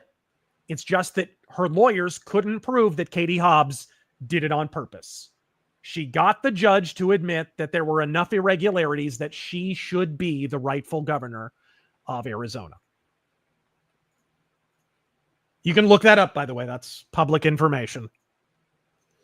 And incidentally, Rich Barris, I believe Richard Barris testified in that case. Sola Felix, thousands of Aussies marched across the nation for Australia to end mass migration. Most politicians who condemned it support pro-Hamas protesters. Isn't it funny how that works? Isn't it funny how that works? Brooklyn Brown, Hillary Clinton scared me when I was a kid. She scares me as an adult, bro. What the hell? How has no one found her phylactery yet? Dr. Fauci's pardoned in prison, but explain to me how Europe evicts millions of existing third world invaders without mass violence. How do you get a Sudanese family to leave without men with guns saying, get on the bus and get the fuck out? Taryn? No comment. There's no answer I could give without German or Italian subtitles. Let's say I can't. I'm still, my armband is being washed. Giga Mango Fanta, at what point do you see the current waves of indie Tumblr slop, has been, Digital Circus, Murder Drones, etc., eventually hit its creatively bankrupt wall, or is it already going downhill? I'm not sure what you're talking about. Murder Drones, Digital Circus, who? Taryn, do you know what they're talking about?